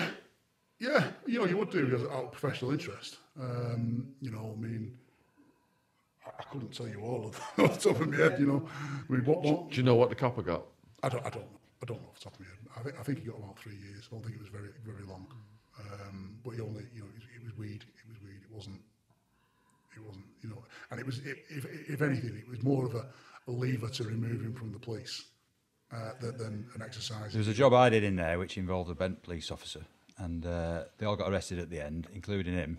And I'll tell you what he was doing. He was getting paid for doing police national computer checks because they were into jewellery reps. So they would get details of where they lived, follow them in the morning. They've got all the gear with them, these jewellery reps, and they'd attack them in the daytime. But they needed to know where they lived. This police officer was getting them details from the police national computer. He gets arrested at the end. And he's got, I forgot how much service he had, but he got pensioned off. So nothing happened to him. How much? Do you know how much he was getting per information? Well, I don't know what he was getting, but, even if he was getting 20 pence, he shouldn't have been getting it. That's the point, isn't it? Yeah. He's a police officer. There's I've heard some, stories over the years of bent cops, doing stuff like that, checks on things they shouldn't do, accessing, databases they shouldn't access, right up to them doing armed robberies, with serious villains, and it's the full spectrum. Murder even. This guy was using other officers' details to get into the computer. When you say murder even, what was the circumstances of that? Well, obviously, with the Sarah Everard stuff, the guy down south, this disgusting, horrible Wayne Cousins fella, and you know, there was an issue in Greater Manchester Police where a police officer murdered his wife and stuff like that. You know, this stuff goes on, unfortunately. You know. So what was your next assignment? So from there, I got involved in a few bits and pieces all over. My biggest assignment next was Moss Side, and Moss Side really was the hot potato of undercover work. What year was this? So this was 2010, and what happened? I sort of have to go back a little bit to just so you understand the gravity of the situation. So the guy I talked about before, Lee Amos, a guy called Colin Joyce. Now they were the leading lights in the Gooch Gang. Now the police had done some fantastic work and they got convicted for multiple murders. I mean, I think they were responsible for something ridiculous, like 80% of all firearms offences in Greater Manchester, these two guys. That's how dangerous they were. And like I say, they're both now away for 40 years each, minimum sentence. Very, very dangerous lads, very dangerous. And they were, you know, manipulating younger people to commit acts of violence for them, to carry out shootings, to sell their drugs, you know, incredibly dangerous people. But when they got sentenced, there's a real intelligence vacuum now. A lot of the younger up and comings now, they're going to want this slice of this pie. There's a big empire up for stakes here now. There's you know, who's going to be the next two Collins and Lees, you know, because they're there. You cut off a snake and you cut off the Hydra's head, another one grows, you know, it's just what happens. So we've got this intelligence vacuum. Fantastic work, but you can't just take your foot off the throttle now. You've got to keep it on, because we cannot have a situation where teenage boys are getting shot dead in takeaways anymore. We cannot have a situation where you've got a community in fear. We cannot have a situation where you've got people driving up and down the road shooting at mourners at wakes, which was what happened, and you know, indiscriminately firing weapons. You know, there's people's children at risk, so the police have to deal with that. And so every tactic conceivable been used in Moss Side, every overt and covert tactic, and it was decided that to get a grip on this intelligence picture that we needed to send someone undercover.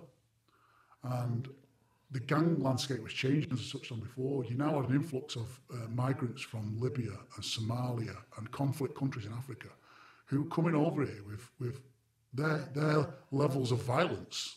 In many cases, they were desensitised to mass murder, some of these lads.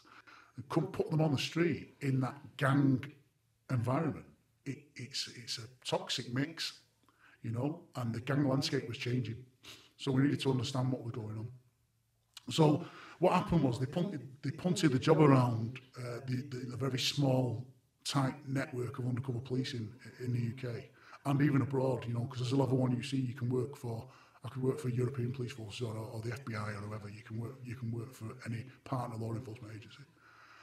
And nobody wanted the job because of the history of Moss Side, because of the potential dangers, you know, that lay ahead, and also that getting the right profile of somebody was difficult, because predominantly Moss Side was you know, it is a multicultural area, and a lot of the gang lads were of West Indian origin, so black. You know, we're not giving too much away. I'm a white guy, you know. So a lot of the senior bosses thought it needed to be a black guy, but with that came risks, because like any community, family ties, you know, it's very difficult, you know, within the West Indian communities and stuff like that. So that was an issue why potentially you couldn't use a black guy, and also it felt a couple of them just didn't have the right demeanour. And you know, they went to other places in the country and they just couldn't find anyone who thought they'd do it. And eventually they said, look, we think it's going to have to be a Mancunian. You know, it's going to have to be someone from Manchester, which is fraught with risk and danger. And, you know, I look back now as an older man, I think, what the fucking hell was I doing? You know what I mean? But at the time, I was absolutely like focused, laser focused, and I had this self-driving determination to be the best at it. You know, I didn't just want to be another UC, I wanted to be the best in the country at it. That was my drive. That's how I thought at that time. And I knew, you know, when they pulled me in and said, look, we've been thinking, you know, we think you're good at this. We think you could do Moss Side. Do you want it? I immediately, you know, are you compromised down there? And I sort of remember sitting, I talk about it in the book, I sat back and went, am I compromised in Moss Side? Grown up across the city, You know, I went to school there. Not in Massey, I went to school in Manchester. At the time, I lived about 9 miles away from Massey. My family was still in Manchester. And I thought, of course I'm fucking compromised. But I just went, yeah, I'll do it. So I did the job. And, you know, I went on to spend the best part of 18 months, 2 years infiltrating Massey. But it wasn't as simple as just turning up and pretending to give it Billy Big Bollocks and pretend to be a villain. Let me just say something then. So me and Wildman, then when we were late teens, Wildman used to score his weed in Toxteth and Moss Side because we go, you know, hang out Piccadilly by the canal and all that stuff, go to clubs and the raves. And same in Liverpool, they were our go-to places to party. The only places where we had situations, at one time in Toxteth, he scored his weed in some Caribbean club, and we come out and some guys approached us, grabbed our jewellery, blah, blah, blah, robbed us. And in Moss Side as well, he'd scored his weed and we were going back to the car and a gang of them just started chasing us. Fortunately, we got in the car and just managed to get away in time. But I just want to give the viewers, you know, that's what it was like. Anything could happen. Oh, yeah, Moss Side. For you to go in there as a white guy, because I was shitting it with Wildman in some of these areas. He had no fear. And I think we just stand out like crazy, you know. He's like, But yeah, to go in as a white guy and to infiltrate, what that must have taken, I can kind of comprehend some of it being in those neighbourhoods myself. Yeah, Moss Side's, you know, as I said before, by and large, these gang kids are a minority. You know, there's some brilliant people in the community of Moss Side who do amazing work to keep young people away from this fucking nonsense that is gang life. You know, they do some brilliant work. And, you know, I was there to infiltrate the minority, not the majority. You know, I never ever used any good and decent people. I kept them well away from me. The people I was interested in were the people that were harming that community. And they were my targets. They were the people I wanted to infiltrate. The people that used firearms, shot people, hurt people, you know, and damaged that community. They were the targets of that operation, not the good and decent people. Yeah, Moss Side is a funny place, you know. At times it can almost feel electric, Moss Side. It has a real tension, palpable tension about it. You know, it's a tough place. But yeah, I knew that when I went in. I knew that before I went in. I knew what the odds were. And I knew it'd be a very difficult job. But like I say, I was incredibly driven. You know, Could you take us through the first day of you going in? Well, the first day I didn't even step foot in Moss Side. I didn't step foot in Moss Side for months because it'd be silly to do that. You can't just turn up and give it Billy Big Bollocks in a flash card and say, I'm here, I'm my kiddie arm blagger. It just doesn't work like that, Sean. Do you know what I mean? Got to get invited in. Not necessarily invited in, but you've got to have some realism to you, haven't you? So I put a lot of effort into my legend, as we call it in the trade, my criminal persona. So my criminal persona there was Mikey O'Brien. And Mikey O'Brien was a Mancunian, born Northern Ireland, so that gave me interesting links to Ireland and Northern Ireland, as you can imagine how I might use those and influence and manipulate those links in my criminal background, which is what I did.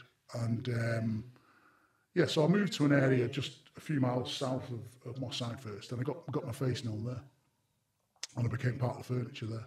But you know, that's easy to say. I just moved there and got my face known. What was your first interaction? Do you know what? Pubs and gyms for me, you know, pubs and gyms and places like that were easy ones, because if you walk in a pub, Sean, and the barmaid's shouting at you, usual Mikey, are you real? You're real, aren't you? You're a real person. People are giving you slaps on the backs and gangster hugs and giving you the high fist bumps and all this caper. You're real, aren't you? So me and Gary in the pub, we're shooting some pool. You want to, you know, talk to us somehow. How would you, what? Do you know what? My way wasn't to be, my way was never to come on to people forcefully in that way. I would make myself an interesting proposition, and more often than not, they'd come to me. I would make myself a little bit mysterious. You attract them to you. Yeah, so it's a little something, you know, a little bit of theatre. So I was driving around in a flash motor. I had flash clothes on. So I'd be one of these fucking morons that parks my car like a dickhead in a disabled bay or whatever. I'd just pull it straight on the curb outside the fucking pub, even though there's double lines, and just walk in, and people go, "Who the fucking hell's this here?" But do you know what I mean? But it starts to get you noticed. And I got my way not to speak to people. I think people think that undercover you're going to be tapping people and saying, I want to be your friend. No, it's just not the way. Do you know what I mean? It's just not. I was very, very subtle. And in the end, I knew that I could see people desperate to speak to me, and I got in the way not to speak to them. And then eventually, their curiosity could not help them any further. They would tap me on the shoulder, and they wanted to be my friend. And then they were way less suspicious. Yeah, and then it's of their own volition. I've not forced it on them. I never forced myself on anybody. So you said you moved into a neighbourhood near Moss Side. Yeah. And are you just solo in a property? No, so working undercover in Moss Side, it was a long-term operation. We knew it was going to be a long-term operation. It wasn't going to be an overnight. It wasn't going to be 6 months. It was planned for long-term, a number of years, to get into that criminal community. And as I was at the time in my 20s, in the gym every day, purporting to be a criminal with money, not to have a female interest or not to show interest in females could be perceived as strange. As I'm sure you know, in that world, it would stick out like a sore thumb. Why is this guy not interested in women? People would start pointing the finger. So I had an undercover girlfriend. I had a girlfriend who was an undercover operative. She came and lived with me on the plot. And she was. What skill set did she possess? Well, she was fantastic. She was a great operator. She was, incredibly intelligent, incredibly funny, incredibly smart, very quick-witted, and complemented my. We looked right as a partnership. Effectively, I look like Mikey the Arm Blagger, and she looked like Nicky the Wag. Is there a temptation to get tattoos for a situation like that? Do you know what? No, not for me. I had tattoos anyway. From military stuff and stuff like that. I had tattoos, but it wasn't something I would have gone out and done, especially for an operation. No. It just wasn't something I'd have done. I'm just intrigued a bit, when you say it was going to be a long-term operation, but you can't know when you first go there who you're going to get involved with and what you're going to be told. So if there were certain offences taking place and you've got a close association with that, they might have had to close that down sooner rather than later. Yeah, well, that's what happened, Gary, to a degree. The job really, I look back now, and I ended up a detective inspector in the police, managing covert operations. And there's no way on God's green earth I would have sent me down to do that job. There's no way on earth it would have passed my risk assessment. It was ridiculous I was there, given my family roots and personal roots. Why did it? Why did they? Why weren't people then risk assessing you at the beginning? I think. And why did they let that happen? I think there was a failing in management, to be honest, Gary. I think there was a failing in the risk assessment. I think, unfortunately, as you know as well as I do, a lot of management around undercover policing, they've never done it. And so they don't particularly understand the risks and the threat that come with it. They think they do, but they don't, because they've not done it. They've not been on that plot. They've not walked a mile in them shoes. And they think because they've been great detectives in the CID, they're going to be great inspectors and DCIs and superintendents within the covert world. And it's a very, very different skill set and very, very different set of risks that come with it. And unfortunately, I knew it was madness, at the time, but I almost should have been saving myself as a cop with just over 3 years in the police to be sent to do that. What I'm trying to compare it with is Donny Brasco, because he did 6 years inside the mafia, and his brief was, it doesn't matter what you get involved with, it'll all be logged, and at the very end of this operation, however long that might be, they will then get arrested, charged. Well, you've got to. We don't work the same way here. No, I'll move on to it. A crew I got into were really dangerous lads, and I was able to gather information where they were armed, possibly on the way to shoot somebody, and the police had no choice but to intervene, and they were arrested with a loaded Mac-10 in a vehicle, in a stolen vehicle. These lads didn't carry guns for show. They fucking used them. You know what I mean? So the police intervened with an armed strike, and then we had to risk assess, should I have still been there? Because it possibly wouldn't have been hard for them to triangulate where that information come from. But actually I stayed there for another 12 months after that, which again, looking back, was possibly madness, but that's who I was at the time, I wanted to do it. So you moved near to Moss Side, you got your property, You and a fake partner are living Yeah. together. Have you got people coming and going in the property? No, it was. I kept the property. Do you actually sleep there? And Yeah, stuff? yeah. Come on, now you live there. You know, you live there. This is the difference between a level 2 undercover operator and a level 1. I'm there 24/7. I live on now. You know, obviously you do go home to your real life, but that became few and far between. I became, you know, maybe I became obsessed with it. I became obsessed with the operation. I became obsessed with the job. I became obsessed with my objectives. And the more I got into it, the more obsessed I became. I think as an individual, though, there's a lot of pressure on your shoulders now because it stands or falls on you, doesn't it? That operation. All those people who are involved are on the periphery. You're the main man doing what you're doing. Once you start to make inroads into that community and you start passing back, you know, viable, live intelligence that's stopping serious incidents and helping the police to have that picture they need to protect people and protect the community, you know, G&P had the very own Manchester gangster, you know, and I was it. And you become pivotal. How's it work with the neighbours then? Like the neighbours coming over, fancy a cup of tea, things like that. Do you know what? You just treat it like you do. To be honest with you, do you know what, Sean? I would always be pleasant and nice, but I think because of the package when I was operating at that time, Sean, I was 16 and a half, 17 stone. You know, I was... So the neighbours are probably too intimidated to come and ask for a cup of tea. Yeah, you know, I was 16 and a half, 17 stone. I would train twice a day. I would sometimes walk around with a 10 grand Rolex on and a fucking 5 grand gold chain. I'd have a 60 grand motor in down there. Now, I would paint the picture.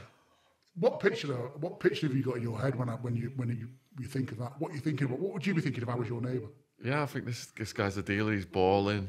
And you don't have to say anything, do you, at that point? So I painted that, I would drop little things to paint, but I always took, when I'm in my persona as a criminal, I took a lot of inspiration from some of the guys I'd grown up around. So they always had manners, they always had a bit of humour, yet equally they were still telling you, you fucking cross me, you're fucked. And that's how I would come across, you know? Manners and humour, but all the while going, fuck with me today, I'll fuck with you tomorrow. And you even had the rave music down, didn't you? The house music. House music, fucking loved it. It's right on my street, yeah. So eventually we ended up in the clubs in Manchester and, you know, the warehouse projects and all them places, you know, I was in them all. You know, and at various clubs, and I did some of the best work in nightclubs in Manchester, to be fair. I got into some dangerous kids out of that scene. So when you say you did some of the best work in those clubs, could you take us through a night, how that would work, the conversations, how it would go? Yeah, so, you know, obviously, you know, the police have a good idea of which clubs are moody, won't they, you know what I mean, and where the gangsters are going and where the boys are at, you know. And so I get fed that information, and that's where I target. But I was shrewd in the way I operated. So before I started the city centre of Manchester for me was a real wild card because I could have bumped into anybody from my own life at any moment. Yet, you've got to remember at this time now, Sean, I'm operating in a constant state of hypervigilance. You know, I talk about it in the book and say my human senses at that time were absolutely super tuned to my environment. I saw things happen before they even developed. You know, that's the level my brain would operate at, 24/7. You know, and I always felt I would see a problem happening before it hit me on the nose. However, I'm in a garage nightclub one night, and it's pitch black, and the DJ's banging out this bassline, you know, bassline garage and all that. Bass is bumping, and luckily there was none of the boys from the Moss side I was into there at the time, and I hear this, Shay Doyle. So who the fucking hell's this now? Fucking like that guy steps out of the darkened DJ booth. Garage DJ. Went to fucking school with him, do you know what I mean? And I'm with Nikki, you know, the girl, and I'm fucking hell, you know, I've got to deal with this now. Luckily, there was no targets, no subjects there. So I fucking walks over and go, and luckily, are you still in the army? And I went, nah, I'm out now. He said, what are you doing? Oh, a bit of crafting, you know what I mean? He's like, yeah, fucking like, you know, yeah. So he says, I says, where do you play? I'll come and see you. Making a mental note never to go to fucking any of them. You know what I mean? So again, I rode my luck with that one. I got away with it. But it was, and I mean, one night I talk about it in the book. I had a girlfriend at the time who knew what I was doing, knew I was infiltrating gangs in Manchester. And one of her friends saw me in a nightclub with Nikki, my undercover girlfriend. So that was back before I was in with Mickey Kebab, you know what I mean? It was, so that caused me, but she knew I was with Nikki, but how embarrassing for her. She can't turn around to her friend and say, he's an undercover cop infiltrating Manchester gangs and he's acting a part with her. She can't say it. So she's got to play along with it. So she's now to her friends completely embarrassed because they think her bloke's running around town with another woman. And as that operation progressed, your own personal life must have been taking a bloody backseat. Oh yeah, I mean, I detail it in Deep Cover. It destroyed that relationship effectively. Yeah. How long had you been together? A couple of years at that point, yeah, a couple of years. So we settled. We had a house together and stuff. But I mean, I credit her in the book. She was a clever girl because I remember her shouting at me a couple of times from the bedroom window when I was walking back to my car. You're a fucking idiot, Shay. The police don't give a shit about you. And I look back now and thought she was fucking bang on. She was bang on the mark, yeah. So how did this move over to you mixing with the Moss Side crowd? Yeah, so again, the girl I was working with, absolutely, it was worth a weight in gold because the reason for that is, you've been to jail. If guys are around you in that world start saying, I'm this, I'm that, I'm the other, you just think you fucking get fucked, you know what I mean, you dickhead. So I would never, ever say to anyone, I'm this, I'm that, the other. However, if you leave your talkative girlfriend after too much glasses of champagne and she says things to people, they take that in much more than if you say it, don't they? And she was a master at that. Do you know what I mean? Wow. She was a master at that. So, she would drop things about the wonderful Mikey doing this, doing that, he's done this, he's done that, he's this, he's that, he's the other. But, that I would never say. A professional criminal just would not say it. I'm a nice man, me. I'm a nice guy, involved in property. I'm involved in property. So what was the first deal or interaction you did in Moss Side? Oh, well, very early on I bought some cocaine. Literally, my objective was not to buy drugs. And you've got to be careful. Once you start getting bogged down into buying drugs, it can be laborious. And it wasn't the objective but equally, buying some drugs can give you credibility. And you buy some drugs and no one gets nicked. What if they want to see you use it? Well, again, I wasn't a user. I wasn't portraying a user. So I'm sure you've been around people yourself in your own life. If you said to them, you will have this fucking key of coke, they just go, a fucking bum, you dickhead, fuck off. Do you know what I mean? And I had that gravitas to say that. But equally, if I was ever and it never happened to me, but if I was in a situation where someone fucking basically said, you fucking are having that line of coke, because we don't trust you, we don't fucking like you, we don't know who you are, you fucking are, or you're getting it, then I'd have fucking hoovered it up. Do you know what I mean? Yeah. Because it's about. I had to do some coke when I met a certain organisation in Arizona. It's about protecting. As long as you can justify what you do, then anything is almost justifiable sometimes. Killing someone's justifiable sometimes, isn't it? So doing anything is justifiable. But it never happened to me, and I was always able to walk away from it. But equally, I did put in place some cleverer strategies so we didn't have to take drugs. And it getting mired to take drugs sometimes, not out of threat, out of, everyone has a line of coke now, don't they? They go for a pint and a line, don't they? It's ingrained in society. Yeah. And people do it out of friendliness. Hey, do you want a line, our kid? Do you want a line or whatever? Just getting married. So one of the ruses we came up with was, we said that, I didn't say it, she would say on people. I got him off the sniff and the steads when we were living in Spain. And I don't get him back on it because he goes on the missing list for days. He can't just do one. He goes on the missing list for days. And also, don't tell him I've told you, but we're having IVF for the baby and I need him clean. And people become very protective of me then, say, I remember a kid offering me a line in the fucking toilet, and one of your gang kids saying to him, don't you offer him a line, you cheeky fucker, and they've got almost protective of me. So taking drugs was never an issue for me, never really an issue for me. How many people did you have to go through before you got to do something with one of your targets? Well, buying drugs was easy as bread and milk, if I'm honest, I bought an ounce of cocaine just as a credibility buyer, simply because this kid was going on in me, I can get you this, I can get you that, I can get you this. You know, fucking, to be honest with you, just to shut him up, I said, get us an ounce of cocaine for Friday, would you? Get us an ounce of sniff. He says, yeah, no matter. So literally, I'd met this kid about 24 hours before. The next day, he's fucking delivering an ounce of coke to me, you know what I mean? And do you want more? Don't mind. I could just bought through him. I could just carried on buying through him quite easily. I need to reference me to anybody, you know? Because you're trying to get to the top then, that kid, nothing would have happened to him because it would have been suspicious. Yeah, he didn't get toast. You know, obviously that has to be ratified by the Crown Prosecution Service. You know, there's a bigger public safety risk in there, safety need for the tactic. We're not going to blow out, you know, we're not going to take a small amount of cocaine off somebody and blow out me as an undercover for an ounce of cocaine. We're just not going to do it. And we've got that's cost up to that point just to get you there. Yeah. You know, it's not cost effective, is it? No, exactly. So, but equally, we understand that we have to have some credibility as a criminal. You have to do something a little bit criminal. That nothing happens to anybody. It settles people down, doesn't it? How long before you would go up to the big boys in Massey? Well, the crew I ended up with, we met them in a nightclub, and they were very much up and coming, very, very dangerous. I wouldn't say they were sort of top level gangsters, you know, in terms of, you know, when you think about, you know, importers of, you know, drugs and stuff like that. They weren't operating on that level, but in many ways they were more dangerous. In many ways, much more dangerous, because these lads would shoot you. You know, they would shoot people, kill people.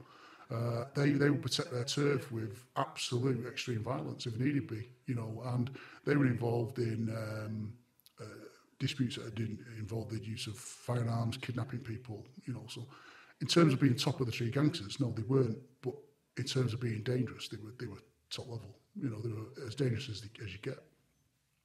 So I got into that crew, and I got into one member in particular, which I detail in the book, and I effectively found it very hard to become his friend, because his only interest in life was violence. And, you know, a lot of criminals will be interested in the football or the boxing or the MMA or whatever, you know, whatever it may be, and you can have a chat with them about any other thing. And even some of them are family people, you know, they'll have a chat with you about the kids and the place that they've had the kids to or whatever. You know, you can chat very normal family stuff with them. And there's some of them, I mean, some of the criminals I met along the way, I genuinely quite liked. Genuinely liked. They were interesting and funny and smart people. But this lad was just gang life through and through. You know, it's all he had, and his rep on the street was what he lived for, effectively. And, you know, a very dangerous kid. And I did some theatre with him, and I did some bits and pieces, and I opened him up to started to open up my legend to him then, introduced a bit of Northern Ireland stuff into him. And he started to think then, he started to buy the picture that I was a good level villain. And it didn't happen overnight. It was slow. It was very painstaking. It was little by little, just throwing out the bait, till he bit. And then I was on with him. And it weren't so much of me trying to buy through, because I got introduced to an upstream drug dealer of his, who was also somebody who supplied firearms. And I started to get real confrontation with the management of Amiga at that point, because they didn't authorise me funds to buy a kilo of weed, which would have given me some credibility with this guy and allowed me to take it up to the next level to this guy. And they refused to give me that. And so I started to realise that my own management were almost working against me. What was their argument for not giving it you? To this day, I don't know. You know, I'd love to think, if I was going to be, you know, sit on the fence, that they had other information about something that I didn't know was going on, potentially, because that can happen in the police.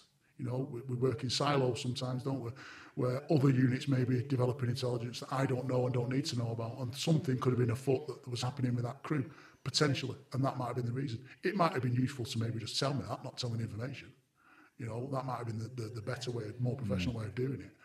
But I actually came to the conclusion it was because they were actually wanted me to fail. There were certain managers in there wanted me to fail.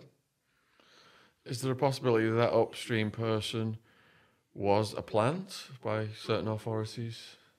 No, I don't think so, Sean. I think he was what he was. I think he was a villain, you know, who was involved with gang members to shift products, and it's as simple as that. And I've been introduced to him. I don't think he was a plant at all. I think he was. Or he might have been paying for protection somehow. I don't think so, if I'm honest, Sean. I think I just don't think that's the case. I think there may have been other operational activity around him. You know, that we call it a blue on blue. You know, for example, the National Crime Agency might have been running on him, and so they didn't want me to go any deeper into it. You know, but they wouldn't share that information from me. It's very complex policing. At this level now, it becomes very, very complex. There's a number of players interested. You know, even sometimes MI5. You know, the National Crime Agency. Customs and excise. There's a number of players, and you just never sometimes as a UC going to know the full picture. Because you might be stepping on toes. Exactly, yeah, exactly. But it wasn't delivered to me in that way from my management, and if that was the case, it could have been. You didn't have to reveal the information to me, but that would have been then to me a reasonable reason for me to step away from this guy. It was point blank given. No, we're not giving you the funds to buy through this guy. So. You know, that sort of put my back up really, because why am I risking my life on this plot in Moss Side every day to get into these people, to create opportunities, to painstakingly, you know, putting my own personal life on the back burner, and the risk I'm taking to get into these, you know, these people who are harming the community without the support of. And what would it have cost that kilo at the time? I think it was about $3,500. So it was dropping the ocean, really. Dropping the ocean, absolutely dropping the ocean. When you equate it to this guy we knew was supplying firearms to the Manchester underworld and further afield, it's a drop in the ocean, isn't it? You might have been a Freemason, Gary. Might have possibly, been. possibly. Yeah. You've read my thoughts there, Sean. All right, so at this point of the operation then, you've been gathering evidence, surveillance. Is there a evidence criteria, a threshold whereby the arrests commence? So what happened was, this was an intelligence operation. So my job wasn't to gather evidence as such. It was to obtain intelligence, obtain information that we could make into a usable intelligence product. And you know, as we know, phones are a gold mine for the police, aren't they? So I was picking up numbers of serious kids, you know, left, right, and centre, and then the operational teams were able to, you know, do work on those phone numbers, which they kept secret from the authorities, and you know, they were able to piece together jigsaws, and you know, I'm not giving anything away there. I think any criminal worth his salt knows how good the police can be with phones. And, you know, your phone will get you nicked quicker than a shotgun these days, you know. And so yeah, I had lots and lots of phone numbers and lots of naughty lads. And yeah, the main kid I got into, I was getting reasonably close to him, and we started to have a good working relationship. Yeah, I didn't want to be his best friend, you know what I mean? I kept myself almost a bit of a mystery to him, which kept, you know, what's the saying? Familiarity can breed contempt. So I didn't want to get to that situation with him where he had a bit of contempt for me. So it kept him at arm's length, but close enough that he started to trust me as a trusted criminal associate. And then he, you know, I'd obtained phone numbers and information, and unfortunately, you know, well, not unfortunately, the police had no choice but to intervene when he was in a stolen vehicle with some other people with a loaded MAC-10 and possibly on the way to shoot somebody. So that was the arrest point? That was the arrest point for them. But then I actually stayed on the job. I stayed on the job, and we actually opened an MMA shop in Moss Side. And I was asked to fetch in other UCs to introduce him. And it started to, at that point to me, the job was starting to get a bit, I call it, the chapter in the book's called Pantomime. And I called it Pantomime because it was getting a bit silly. And new management had come in who did not like me one bit. And they started to bring an ever-growing cast list into this operation that I'd nurtured so carefully and so, well, you know, in my mind, skillfully. And, you know, they didn't even ask myself or my female colleagues advice on the type of profile of somebody who should come into one side, or the way the operation should evolve. Were they expecting you to, once you got ensconced in there as you was, were they expecting you to go wired up to a lot of these meetings afterwards? Yeah, no, I did at times. You know, I made an assessment personally, you know. I mean, you know, talk about it in deep cover. One time I was in the, he asked me to come and meet him, the guy I was into, Anton. And, you know, intelligence was he was permanently armed. So really dangerous situations, you know, to be putting myself into. And he asked me to meet him one night, and he just, I go and meet him, and he starts to direct me in the car. I have no idea where I'm going. And he starts to direct me towards Cheshire, up towards the sort of lanes in Cheshire. And I'm thinking he's going to fucking blow my head off. You know, I'm thinking he's going to blow my head off. This is a fantastic place to put one in the back of my head and leave me. How long had you known him at this point? Probably known him about 6 months. Right. You know, so I'm subtly trying to detect any changes in his demeanour towards me, any little micro expressions, any little tells. You know, is he not happy with me? Is there something that's not quite right here? And that was the day he introduced me to his upstream supplier. So, you know, I showed that having a set of bollocks and going for the prize was what undercover work was all about. So if you weren't flexible and you just said, I'm not coming, yeah, you'd have probably thought, so were you? Yeah, well, exactly, yeah, exactly. You know, so, but equally, you know, it's a bottle tester. I think this is the difference, though, where we say some police officers could do that job and some police officers would never be able to do it. Because that's the difference, I think. The difference, isn't it? That's the difference. To go and do that. You've got to be, looking back, I think you've got to be pretty silly to put yourself in that situation, really. But you know, is it worth it? You know, it turned out for me it wasn't worth it. But I've had this discussion with you in the past, and you've said exactly the same as what I thought. When you're in that situation, you get a buzz from it. Yeah, no, that's true. You are getting a buzz from it. You are testing yourself now at the highest level, aren't you? And the highest level of risk there can be is this guy not sat next to me. Has he got a gun? Does he want to kill me? You know, and I never had a death wish. I wasn't gung ho. I was always managing risk every second of every minute when I was working undercover.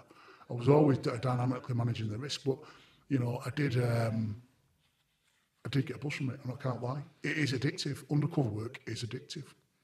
When they got busted with the Mac-10, was suspicion cast on you? Well, I immediately thought, you know, they're going to think it's me. And you know, I was amazed really that the sort of management at Amigas weren't that fussed around whether that was a possibility. And were quite happy for me to stay on the plot, you know, doing the job. Because if you get arrested, it's your legal right to get your police discovery as to what led to you getting arrested. Well, but there's certain mechanisms in law, isn't there? Public interest immunity laws, where the police can go to the judge and say, we don't want to disclose this because it would potentially cause harm and it's not in the public interest. It's a perfectly legitimate law, and it happens in a lot of covert operations up and down the country. And that would be a classic case. That would be a classic case, yes, of public interest immunity. I think that's different from America then. I don't know how it works. Possibly is, yeah. But yeah, I mean, look it up. Public interest immunity. And it's, you know, it's not secret. It's not secret. Everyone knows that we can do that, you know. And so in the immediate aftermath of that, then, what was the atmosphere like when you were swimming with the sharks? Well, look, at the end of the day, it's taking some dangerous players off. We're taking a gun, you know, serious piece of hardware, or some really serious lads who you know, would kill people. So did you have to express concern to the gangsters you were hanging out with that this had gone down? Were you like? Yeah, I mean, it was discussed, you know what I mean? It was discussed, but at the end of the day, you know, they're in that world, aren't they? They're in that life. It's a hazard of the trade. It's a hazard of the trade, you know. And, you know, the fucking, more than anything, I'm sort of giving it fucking got to work in the fucking car. You know what I mean? Could have been. I think they become that blasé, though, that there was probably loads of people who knew they had that with them that night. Possibly. You know, this is it. You know, you don't know what you don't know, do you? You don't know what you don't know. And there could have been other people who knew that information, and that's, you know, it is what it is. I got away with it anyway. I got away with it, you know, and...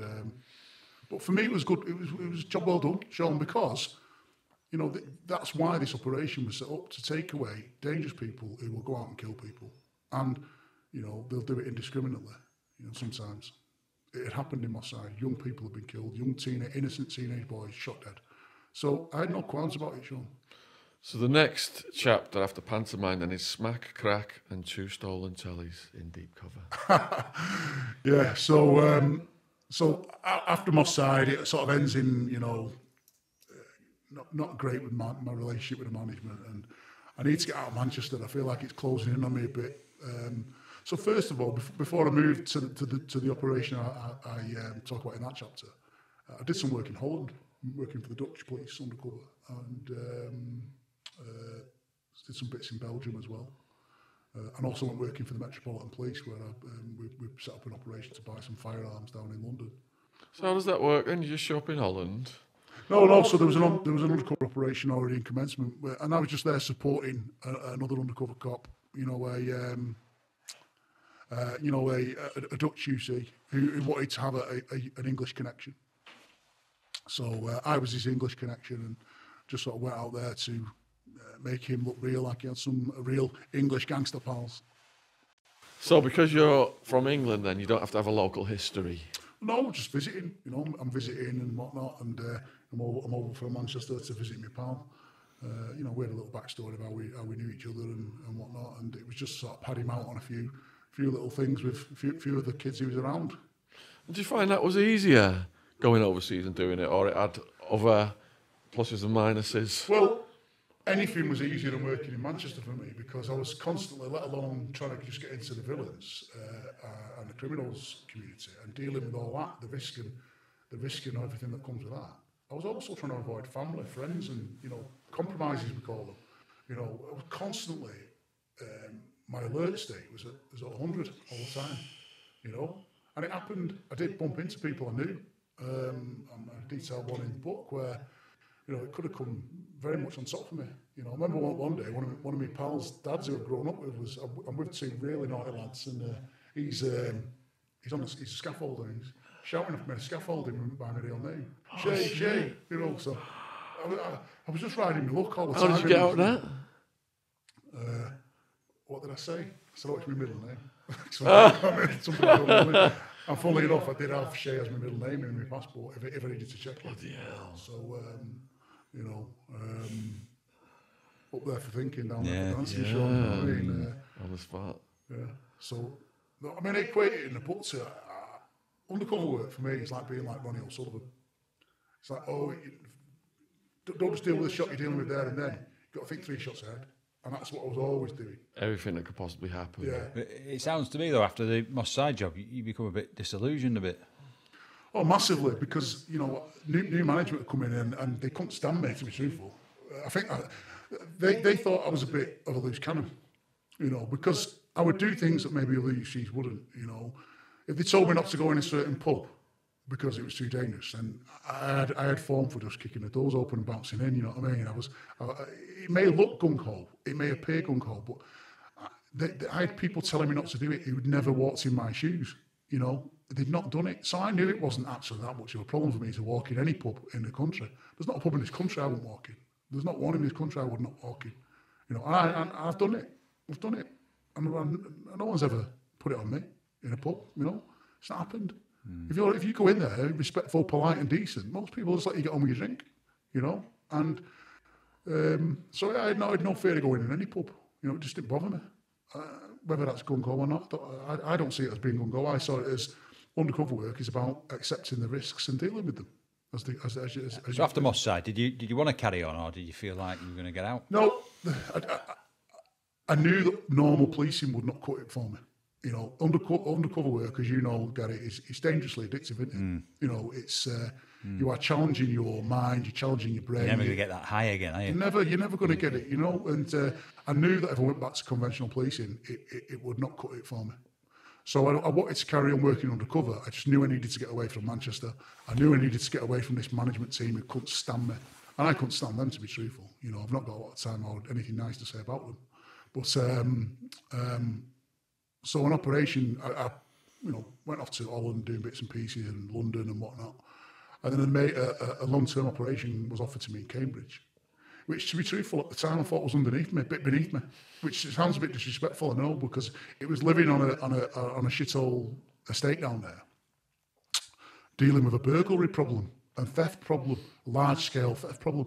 And I was, you know, Mikey the gangster, you know, had nice cars and, you know, armed blackguard and all this caper, you know, and went for, you know, gun-toting gangsters. That's the level I pitched at, you know, as an undercover cop. But it wasn't underneath me. It was actually, in many ways, more criminally challenging than the Massey job.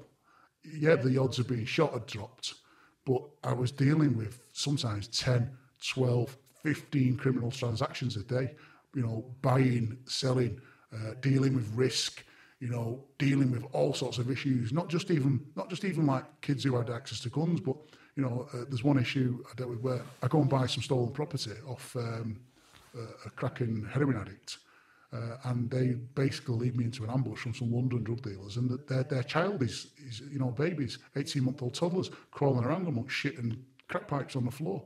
So this now I've got to deal with that. I've got to get that kid away. So this is the reality of all the different dilemmas you can face as an undercover cop every single day.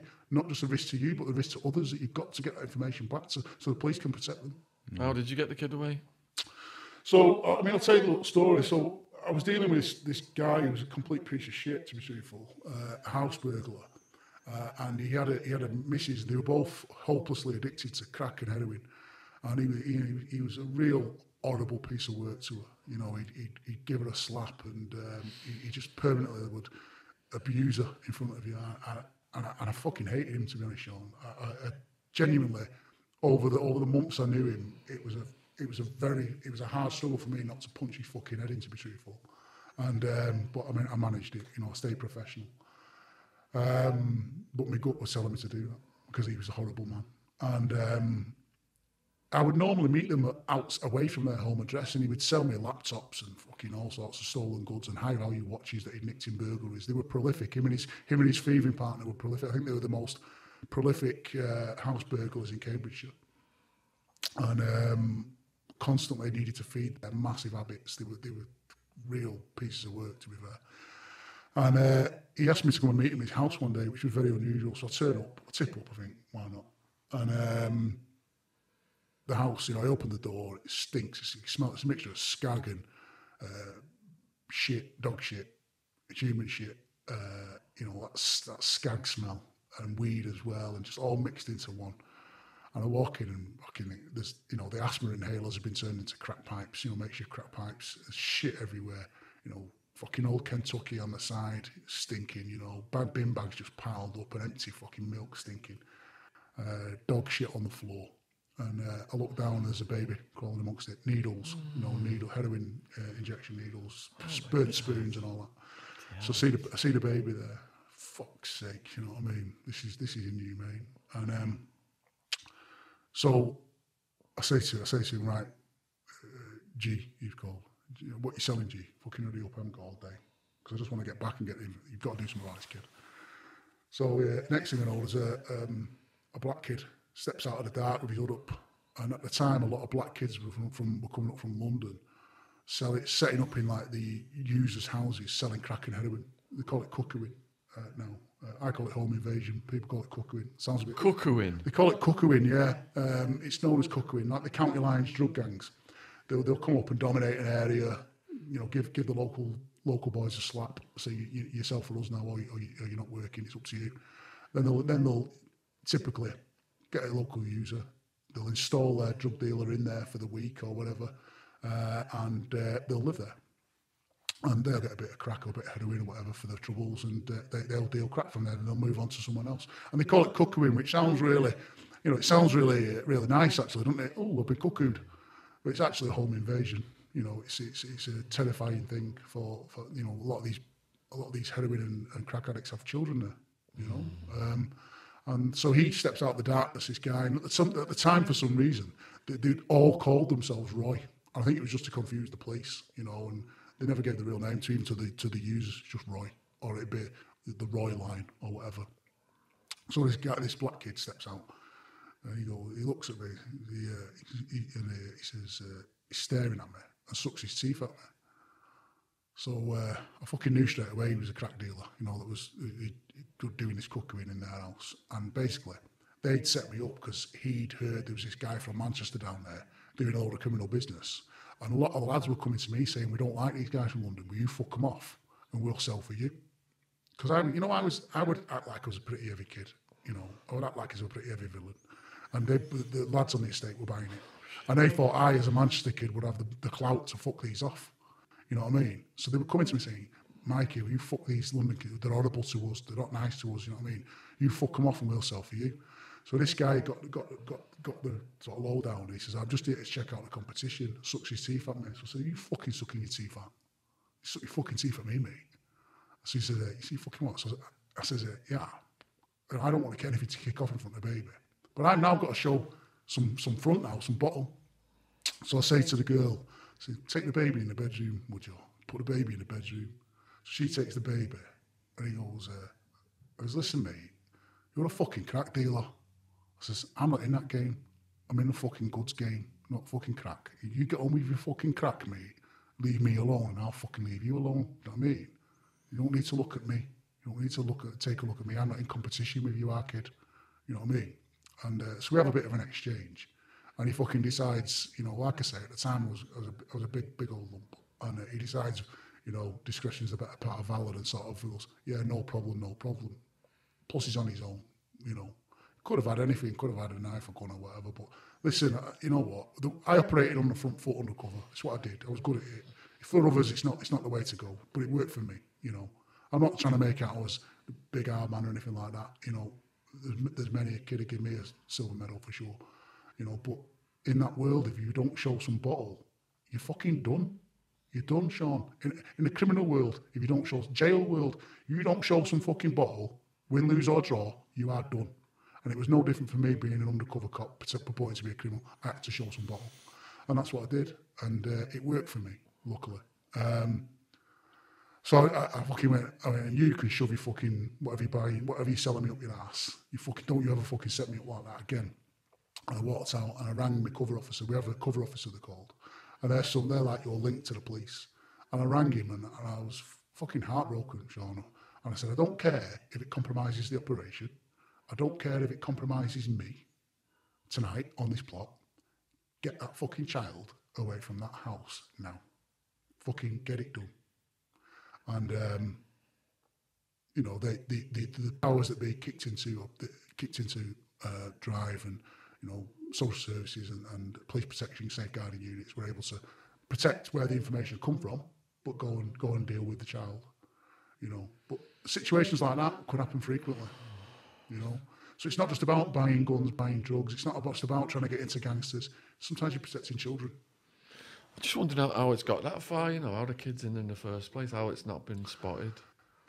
They were on the radar of social services, but a lot of the time they'll clean up their active. There's going to be a visit, and sometimes they get these spot visits and whatnot. You know, and to be quite frank with you, you know, having later in my career dealt with some child protection issues, it's quite difficult to get children removed from parents. It's actually quite difficult. It's not as easy as you think, you know. So they were in the system, you know. And plus, I think social services is underfunded, understaffed. Yeah, there's lots of failings coming in. There's lots of failings in the system, unfortunately. There'll be many more, like the one you've just described. Many more, and it's, but you know, it's a difficult one, isn't it? You know, the guy got 5 years in jail, and she never got touched. She could have done. She was involved in the conspiracy to burgle because she was profiting from it, and she was hands on with selling stuff.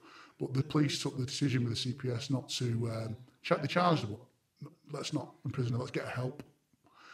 You know, I'd love to think that she got clean and got away from him and got away from that influence, and her and the child have got a nice life now. But unfortunately, I probably don't think that's the case. How did the 2 stolen tellies come into that? Oh, mate, that was Smack Crack and 2 Stolen Tellies was just a name we made up for the chapter because I was buying televisions, I was buying, you know, everything. You know, I was buying everything. I mean, one story I tell in the book, which is quite humorous, really. I was into these young burglars, this young crew, and they were doing like posh gaffs and posh flats and that all over Cambridge. And they nicked a laptop from this posh gaff in Cambridge, and so I bought it within half an hour of it being nicked. Literally, they come straight to me with it. And it's a good job they did because the guy it was a CIA agent on posting to the UK. Oh, yeah, that could have been a diplomatic incident. Exactly, yeah. So yeah, I hope I should have got a medal for that one, really. A medal of valor from the Americans. Yeah. How did they get into places like that then? That, you know, Oh, you think a it's CIA serious. guy would be in a secure... No, it was just in a flat. It was just, I mean, again, I don't know if it was a CIA laptop. Yeah, It may have been a personal laptop, but, you know, I'll never know that. But, yeah, so we had to give that back straight away. But it was just a private flat. He was, you know, private safe house or whatever. Can they get in anywhere, basically? Oh, If you've listen, got an alarm or listen, anything? These thieves, these professional thieves are fucking ingenious. You know, they're absolutely ingenious. You know, they can get anything. They can get around anything. There's a workaround for anything, isn't there, you know? And some of them, if they put their efforts into other things, they'd be millionaires, you know what I mean? They're ingenious. I learned loads off some of these young thieves, you know what I mean? Yeah. They were fantastic, you know. And you know, like I say, Sean, some of the lads I met who were criminals, they were fucking interesting, smart cookies, good lads, you know what I mean? I thought, you know, it just needed a bit of guidance. I've said that in the past. Some of them, if they were who they believe you to be, they would be good mates. Yeah, absolutely. Some of them, yeah. No, some of them are if you were genuine. who you say you were. You know what? I drank in pubs with criminals when I was undercover. It was like more than some of the cops I worked with. You know what I mean? It's, it was more about them than some of the cops I worked with. I had more morals, some of them. Yeah. If they apply that to legitimate business interests, Absolutely. they wouldn't end up spending half their lives As in Del prison. Boy says, we could be millionaires this time next year. Well, it's quick money, innit? They want quick money. And also, do you know what? You know, committing crime sometimes, it can be fun, can't it? Going on a bit of a mission. It's a squad buzz. fever. It's a buzz. Yeah. I think the other question to ask there, though, now, because you've just said that, was it ever suggested that you were suffering from Stockholm Syndrome? Yeah, so at the end of that operation, I was meant to go to a major city in the UK where I was going back into the big league, if you like, against some coke importers, coke and heroin importers. And I was teed up to be the primary UC on that operation. And unfortunately, my rift with the management had become unrepairable. So they decided that I was done undercover. I was going to go back to conventional policing, which didn't work for me. You know, at the time I was obsessed with undercover policing. That's what I did. You know, that's what I saw myself as. And so that agency that wanted me to infiltrate the importers said, "Why don't you transfer to us away from Greater Manchester Police now, and just come and work for us, and we'll put you straight into our undercover unit and go straight into the job." So I started that process. I met their management. They were happy to have me, and I started that process. And then the vindictiveness of the management at Amiga, they told the other management at this other agency that I had Stockholm Syndrome. And what that means is that I didn't know if I was a criminal or a policeman. It's like going native. They basically said I'd gone native, that I was a criminal, effectively. They believed I'd crossed the line and I didn't know if I was a criminal or a cop. So no undercover unit is going to, worth the salt's going to touch you. Liability. So the next chapter then was A Villain's Welcome. Yeah, well, that's pretty much it. That's pretty much it. A villain's welcome. You know, where I came back from Cambridge, I had a Crown Court Judge's Commendation. You know, which is quite a high accolade for an individual police officer to get. Quite often they're given out to teams, say murder teams, whatever. But for an individual cop to get, as an individual, a Crown Court Judge's Commendation, it's quite a high accolade. And that was normally be given to you with a cup of tea with the chief constable, and a shake of the hands and a little picture and stuff like that.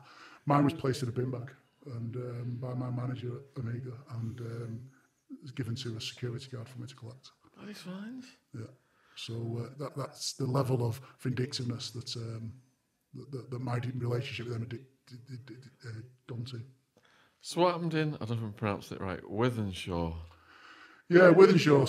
So what happened, the Chronicles of Wythenshawe, the chapter. So, yeah, I mean, when I came out of undercover policing, I was really disillusioned with the police.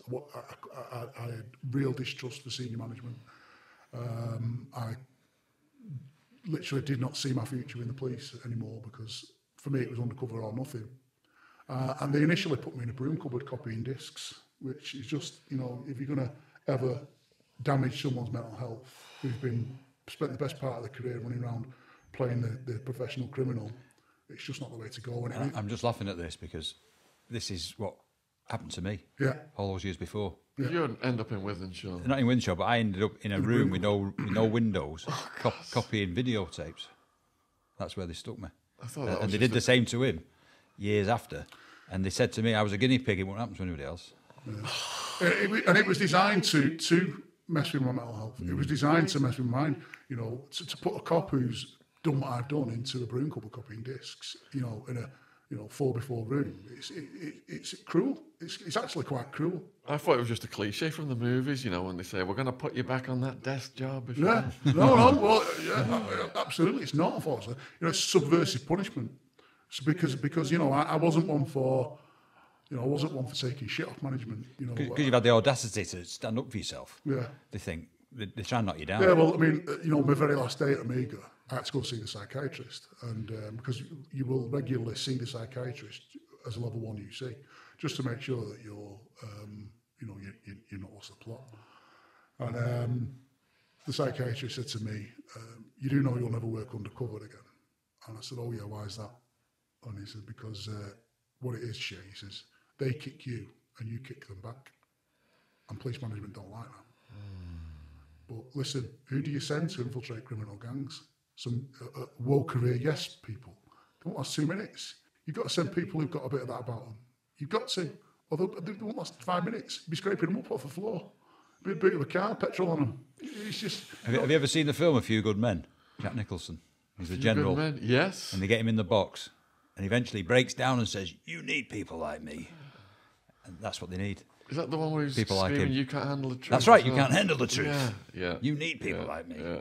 And it's a classic. It's the truth, you know.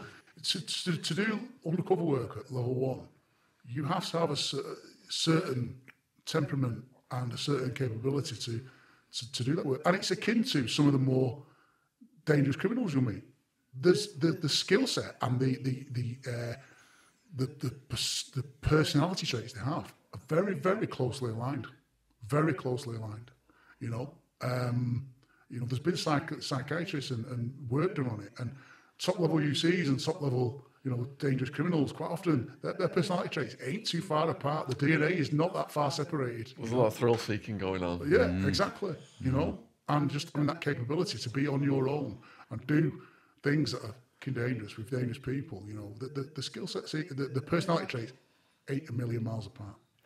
So the action kicks off again with Manhunt, which I'm assuming is the Dale Cregan situation. Also, just quickly on Withenshaw, this was the job that got my sort of mojo back for the police, really. I ended up in a major incident team as a detective, and I ended up getting given a little job that was meant to be a little tiny job that was a nothing job. I ended up recovering the biggest seizure of firearms in Greater Manchester Police that year, single seizure. I basically identified a guy who went to his home and ran upstairs through the door in the warren, and he's lying in bed and he's sitting up bolt upright, sort of in shock. And I said to him, "Is there any guns in the house?" And he goes, "No." And out of instinct, I just pulled the quilt back, and there was a Benelli pump-action shotgun lying next to him, and a Glock 9mm pistol, both loaded. He sat in the bed with him. So I dived on him instinctively, stupidly or instinctively, call it what you like. Dived on him, arrested him, and then I searched the rest of the house and found a Scorpion submachine gun and a Tariq 9mm pistol, which had been fetched in from Iraq by a war prize from a squatter, and over 1,000 rounds of ammunition, all in one hit. Who were those weapons destined? So he was the storeman for a Withenshaw organised crime group. So Withenshaw is an area in Manchester that once had the auspicious title of being Europe's biggest council estate, and it's a prominently white working class area. It's a bit like Salford, really. Withenshaw. It's got its rough parts, but most people are good, working, decent people there. You know what I mean? But obviously it's got its organised crime group, and those weapons belonged to probably the most serious organised crime group in Withenshaw. Wow. So we took a lot of firearms off the street, and but it got my mojo back for the police. I thought I have got something to give outside undercover policing, you know what I mean? And so I started to get a feel for being a normal detective again. Albeit I was still working in sort of specialist operations. I wasn't just sort of your average cop on the beat kind of thing. How did you get the tip off to be at that house that night? Well, what had happened was a guy had been shot in Withenshaw, non-fatal shooting. It was actually the wrong guy. They shot the wrong guy in the leg. With a Glock pistol, and I did some work to identify what the vehicle was that had been used. It was a stolen vehicle, and I knew that they'd through some sneaky beaky means that they'd taken it to a scrapyard to have it cubed up. So I went to the scrapyard and spoke to the scrapyard man, and I had a little chat with him about assisted offenders and potential prison sentence for that. And he kindly uncubed the car that was used for me, and I was able to pull out a key and a jumper, and I got DNA from the key, which led me to this guy. So I could put him in the offending vehicle of a shooting, and I went there and just fell lucky and got the guns. Wow. So Manhunt is Dale Cregan, is it? Yeah. So I worked on the murder squad for a couple of years now. Got my mojo back with the firearms, and worked on a couple of interesting murders actually. One being a guy called Stephen Seddon, who murdered his own mother and father. Was he mentally ill? No, he wasn't mentally ill. He was actually Paul Massey's campaign manager when he stood for Salford Mayor. He was just a very evil man. Not that I'm sure Paul Massey would have approved of what he did, to be fair. But Was there an incident that triggered that? no, yeah. So he was skint, and his mum and dad had a few bob, and he wanted the bill. So they were lovely, his mum and dad, lovely people, and he'd actually tried to kill them 9 months before. How? He got them in the car with him, driving them shopping, and drove all 3 of them into the canal. And he saved himself, got out of the car while his mum and dad were drowning in the canal. And then because of people pressure around him, passed by, he's going, right, you're going to jump in for your mum and dad. He jumped in and sort of rescued his mum and dad. Ends up in the papers as a hero, lauds himself as a hero for saving his mum and dad. Oh my God! And he's in the Manchester Evening News going, I'm a hero, saved my mum and dad from when we crashed into the canal. He drove them into the canal. So then I think it was about 12 months later, he's in financial dire straits, and he went to his mum and dad's home in Sale in Manchester with a shotgun, and he blew his mum away, and then blew his dad, but tried to set it up. You do that to your mum and dad? Yeah, and then what he tried to do was leave the scene set up to make it look like dad had killed mum and had killed himself. Yeah. And we managed to we worked on that murder for a number of months, and we managed to convict him of murder. How was it? Like with the Jerry Bammer thing, in the beginning they said it was like one thing, and then they changed their minds. Were the police suspicious from the get-go? Oh yeah, we started to obviously review the job with the car in the canal, and we looked at him as an individual and some of the stuff that was around him, and this stinks. And what was his excuse for going in the canal? Well, he's just trying to kill his mum and dad. He thought. Oh, no, but what was his like? Because you're dealing with somebody who isn't, What was his alibi excuse? I mean, I didn't see yeah, something yeah, like yeah, that. Sun was in my eyes. Yeah, exactly. It was something of that nature. Yeah. It was a complete. And it shows it was accepted at the time because yeah, it was. nothing happened. It was accepted, and he subsequently was charged as well as the murders with the attempted murders previously. Yeah. But the way the scene was left, where he killed mum and killed dad, it was obvious when detectives went in and crime scene investigators went in and went, this has been set up. It's a staged scene, this. It couldn't possibly happen that way. Could you give an example of what made it obvious? It was just the blood splatter where it was, the position of the firearm in dad's wound, from where he put the gun in dad's hands like in front of him, sat on the settee. But the wound where his dad had been shot wasn't consistent with being shot, him shooting himself, that kind of stuff. So immediately it was apparent there's a third party at play here. Now, who's had access to this? So you start to do your house inquiries, we start to do stuff and like that. And what he'd done is he put his family in Blackpool, and he pretended he was on CCTV in Blackpool at this holiday camp, and he actually lived in Seaham in the northeast, even though he's from Manchester originally.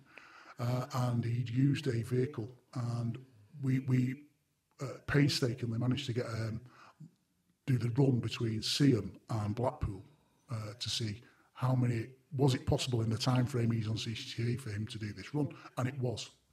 And then they started to look at cameras, and we just sort of picked any car up on ANPR that had gone from Manchester, Blackpool up to Seaham, and there was only about 6 cars, and we had partial regis for them. We didn't know the make, and we eventually one was a BMW, sorry. And then we got him on CCTV at a cash machine in Seaham the morning of the murders. And he parks the car, and just the front end of this car is on CCTV. And sure enough, it's a blue BMW, the one that was used to go up and down. And we matched him to the car that was able to travel up and down between Blackpool, the scene of the murder, and Seaham. That car was missing, and we had I think it was about 2 hours to go before we had to release him, and we found the car. Where was it? It was hidden in up in Seaham. It's a funny place. They've got terraced houses with these. They all have garages at the back that are on roller shutter, and it'd been left in a brother-in-law's garage at the back behind roller shutters. Was he daft enough to take his phone with him? No, left his phone. No, phone was left, and the vehicle wasn't registered to him or anything like that. It was just a random vehicle. Thank God for CCTV then, eh? CCTV, ANPR, all these sort of tactics that all these resources we have in law enforcement, really came into play, and otherwise we'd have been releasing that man. Had he managed to claim the insurance money, or was that no? Because we nicked him pretty quickly. It very quickly was prime suspect. So yeah, he's away in prison, and he still pleads his innocence to this day. Stephen said in his call, Google him. Stephen said he's innocent. I think there's only about 3 people in it. I think the evidence is overwhelming that he killed his own parents. What was the other big murder one before Cregan? So I worked on the Stepping Hill murders, which was the Victorine Ochoa, who was the nurse who was murdering people. Nurse who was murdering people. That's a man or a woman? Man.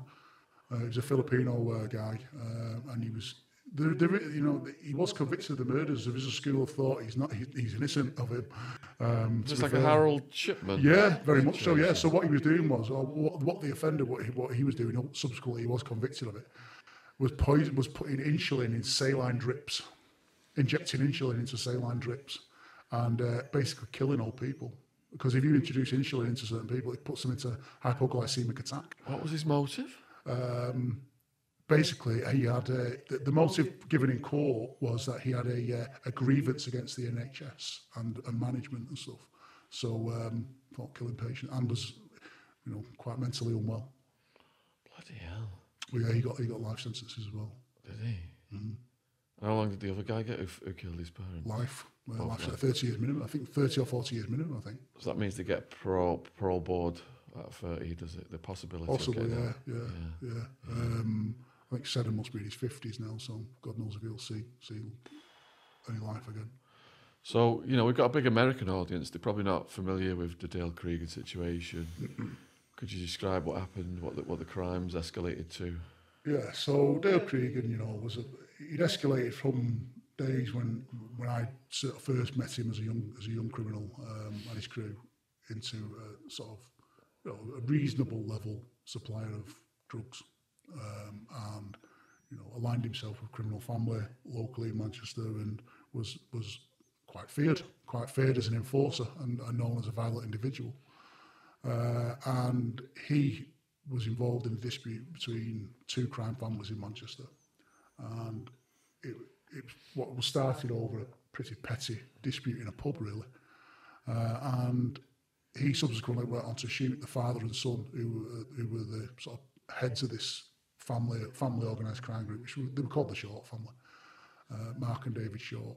And Cregan killed first Mark Short, the son, in a pub in Droylsden, and he basically arrived in a stolen vehicle, walked into the pub, shot Mark Short fatally, shot 3 others who lived, and then David, Mark's father, was in the toilet of the pub, by pure chance at the time, and obviously come back to find his son dying on the floor.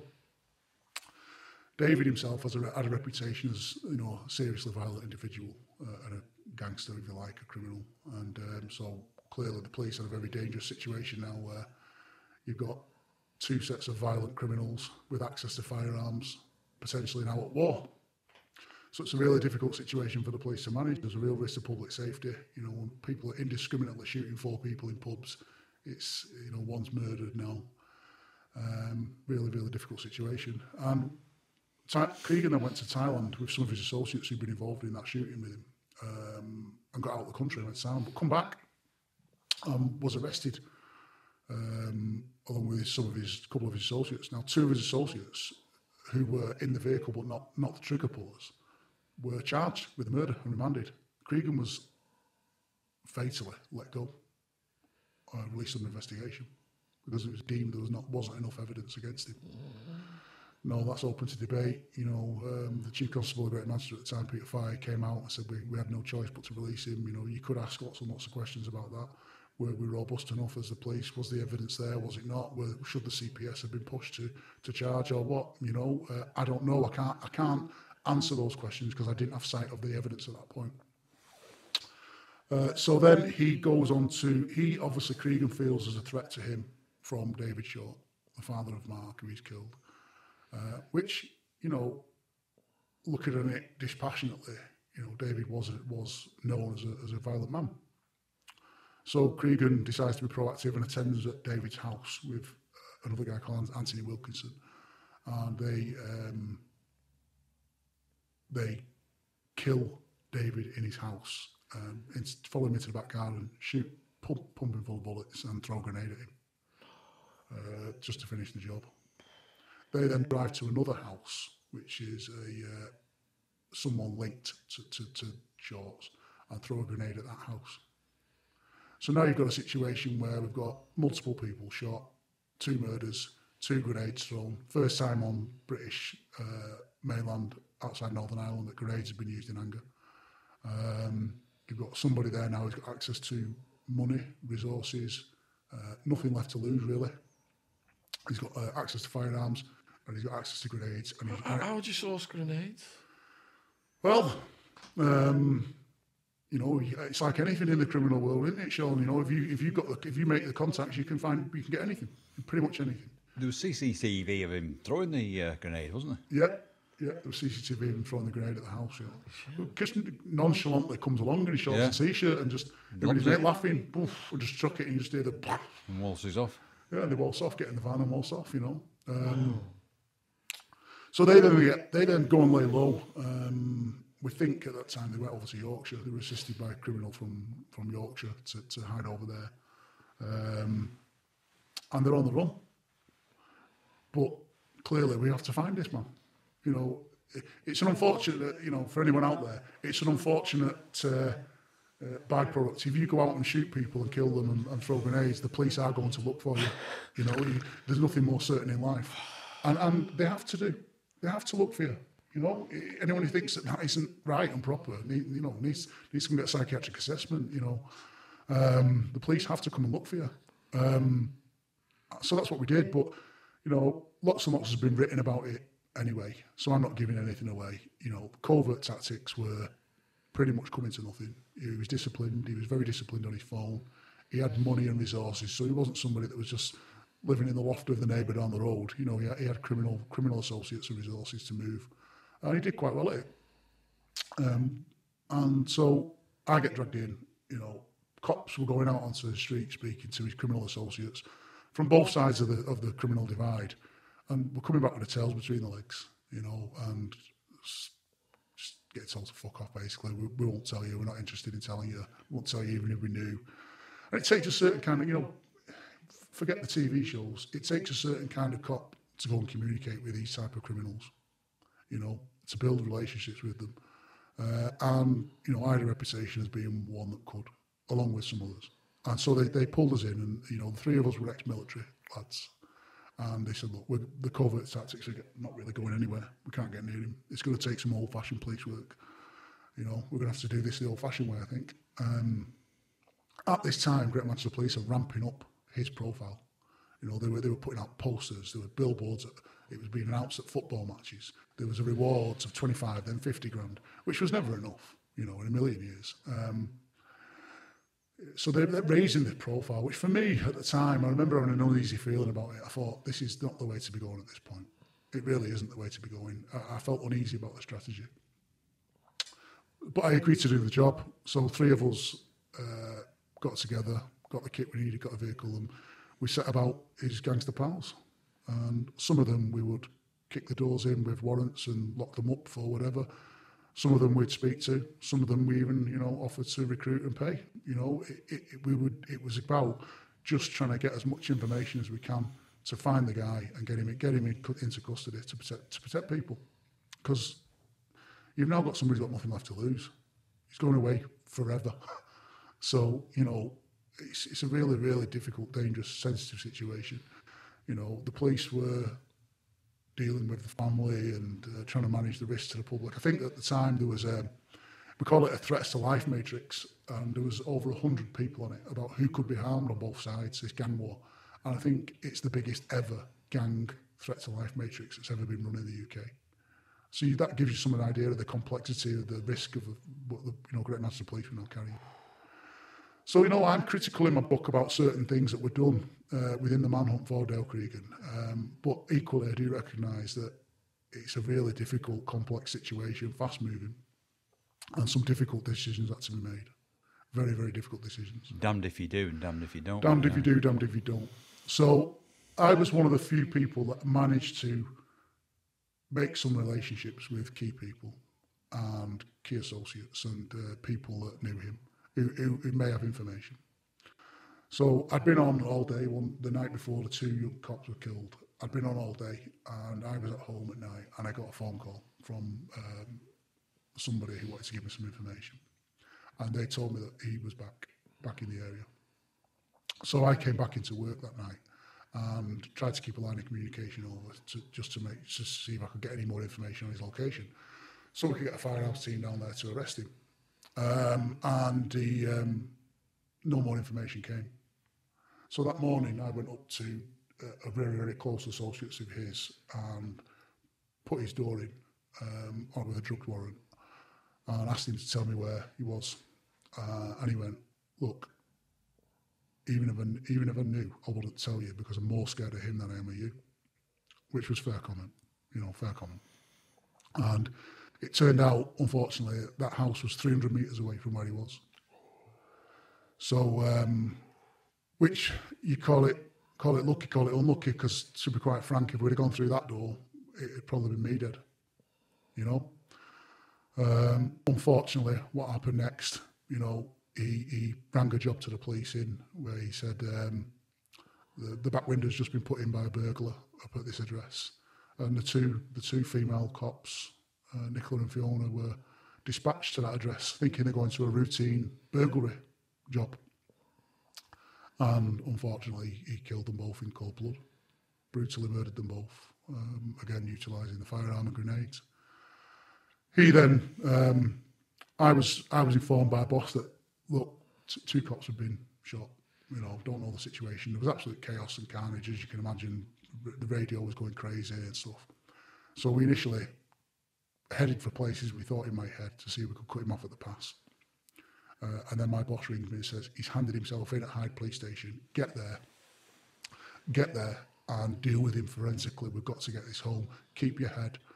We've got to do this professionally and properly because, it's terrible what's going on, but we've got to think about getting this home in court.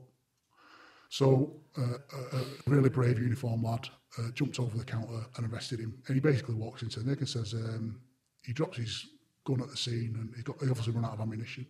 Turns up in this car he's taken. And the night before, just going back, he kept a family hostage with children in the house. I don't understand why would you call a burglary in and kill cops?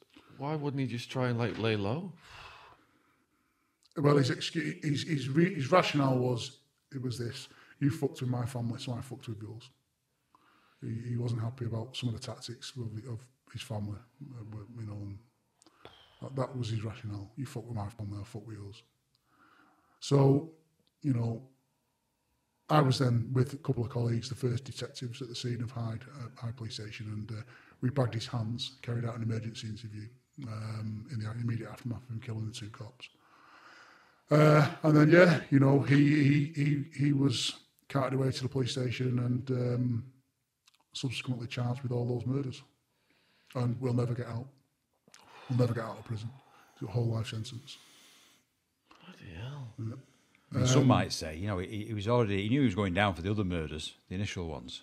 So to take police officers out, in some people's minds, he's seen as a hero because they hate the police. Yeah, unfortunately, that them people exist in the world, unfortunately, and those two cops were defenceless almost, and for me, it's a massive argument. Should the police in this country be armed or not armed? Routinely, but it's very hard to argue against it when you've been hands-on involved in an operation of that nature, and that happened. The very next day, I stayed on duty overnight again, and the very next day, one of his golfers had been fetching cocaine and cigars and this nonsense to the house where he was holding the family hostage. I went through a door and arrested him, and then I also arrested the next day the guy who'd ferried him over to Yorkshire. So I was heavily involved in that operation, and then I was involved in it for a number of time. I actually was embedded into Manchester Prison after that to advise the prison on risk around the two organised crime groups in prison, because the gang war, which feared would carry on in Manchester Jail. And so I was sent there for a period of time just to advise around risk and manage that to the governors there. What was the funeral like then for the women? Oh well, it was a national spectacle, wasn't it? Press all over. The members of the public lined the streets of Deansgate, and I remember it well. And I remember going and just, I stood back in casually dressed with a friend of mine, and I felt delirious, to be honest with you. You know, I'd been hands-on, upfront involved in it all, and as many, you know, not just me, other cops who'd gone to the scene and stuff like that, and you know, it's affected many other police officers that day. You know, lots and lots of cops have been affected by it, and I will just mention, you know, Nicola Hughes, who was one of the cops that died. Her family have set up a foundation in her name, who do some fantastic work around helping children whose parents have been murdered, or one of the other parents have been murdered. So they do some really fantastic work, and you know, they're a great charity to give to. You know, just that point you made about arguments for police officers to be armed these days. I don't think though those two police officers would have saved them had they been armed that day, because in their mind they were going to a criminal damage at the back of the house. Possibly, Gary. Who knows how they would have reacted? The way he did it, though, the way he come out, it would have been very difficult. But at least they would have had a fighting chance potentially. Maybe. Well, to be fair, I think it was Fiona was carrying a taser, which is, you know, useless against a gun and a grenade. And she actually managed to draw it. Did she? She did manage to draw the taser. Now, if that had been a firearm, maybe she could have got rounds down back. So, you know, listen, I know there's an argument for and against police being armed in the UK, and I know it goes wrong sometimes. You know, it does. And police get it wrong and make mistakes. But, you know, having been hands-on in those operations and seeing the death of colleagues, you know, my point of view is we are going to move that way. It's just escalated to the point where the criminals now have got the technology, the weapons, grenades. You can't compete against that unless you're armed. Society isn't Dixon and Dock Green anymore, and we can't police like that. Yes, community policing should be at the heart of everything you do in the police, but you know, we've got to stop pretending that we live in this Dixon and Dock Green society anymore. And yeah, we do have firearms teams and tactical units that can deal with this stuff, but quite often they're pre-planned operations. They're not responding to, you know, come-ons like that. And you know, my personal feeling is that I think because of society and the violence that we are now having it, we will move towards routinely armed police officers. I think responsible citizens should be allowed to have weapons to stop the burglars. Well, absolutely. I mean, you know, in Northern Ireland, you know, the IUC, you know, they were dealing with the terrorist threat from, you know, loyalist and Catholic paramilitaries. I know over there that retired officers are often allowed to carry firearms in public, and I know that has been the difference between atrocities and not, because they've been able to pull out weapons as citizens and stop things that are going on. When you look at things like, you know, the Mumbai Mall and things like that, God forbid it ever happens here in Manchester in the Trafford Centre, I would actually feel more reassured if there was off-duty police officers or off-duty, you know, good vetted citizens walking around with a gun that could respond to that terrorist threat. It would make me feel better. If the criminals have got that level of weapons, then the responsible side of society has got to be able to defend itself. Yeah, I think we've got to be careful we don't end up in a situation like America, to be truthful. We've got to be careful of that. There's got to be lots and lots of safeguards in place. But yeah, look, I'm all for people being able to defend their family and their self, for sure. I think the problem with America is it's just flooded with guns.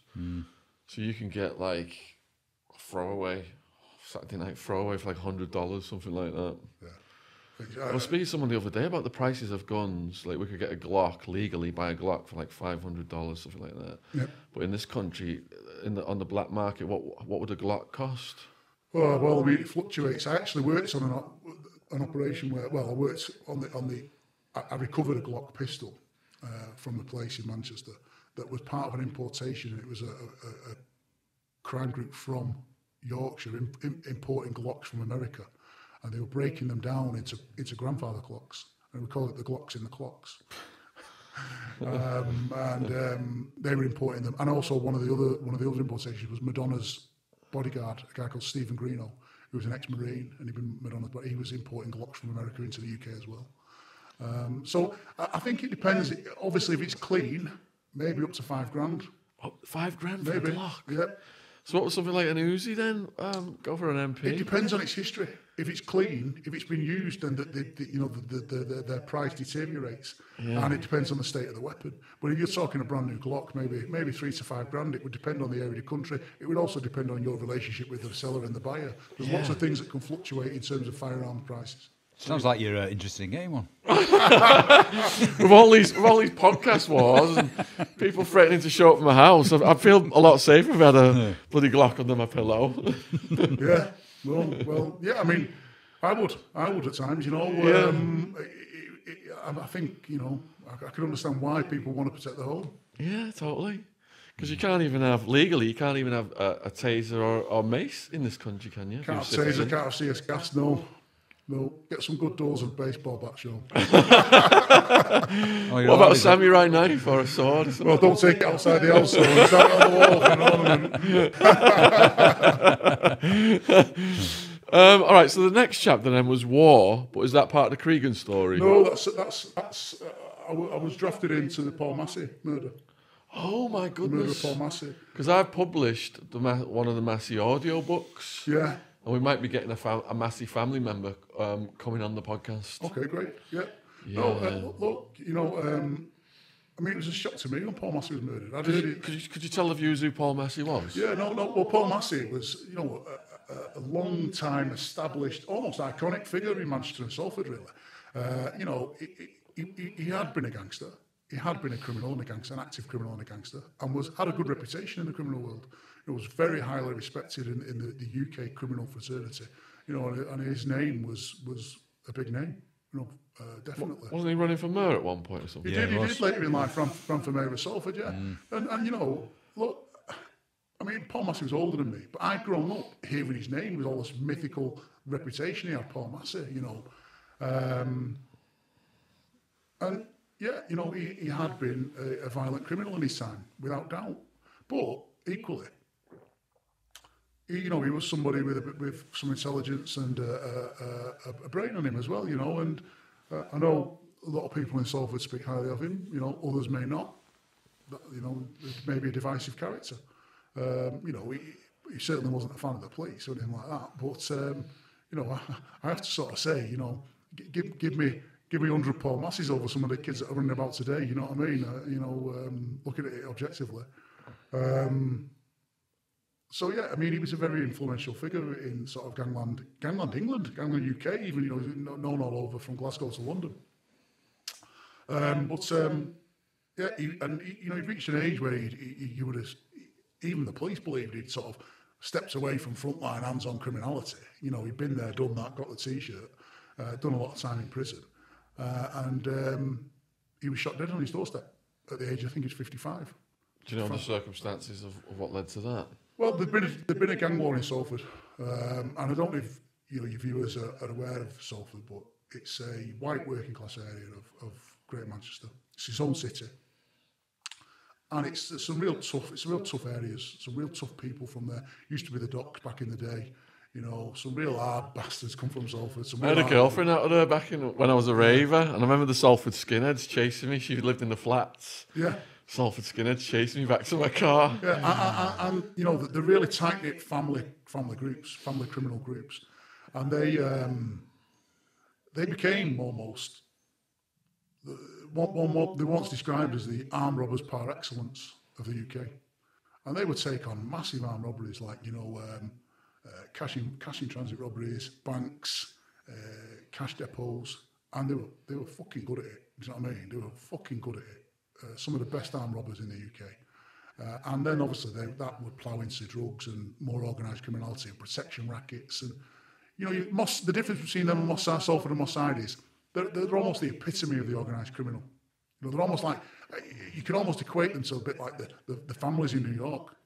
That's almost how their model, Was it divided like Gooch and Doddington? No, you could literally...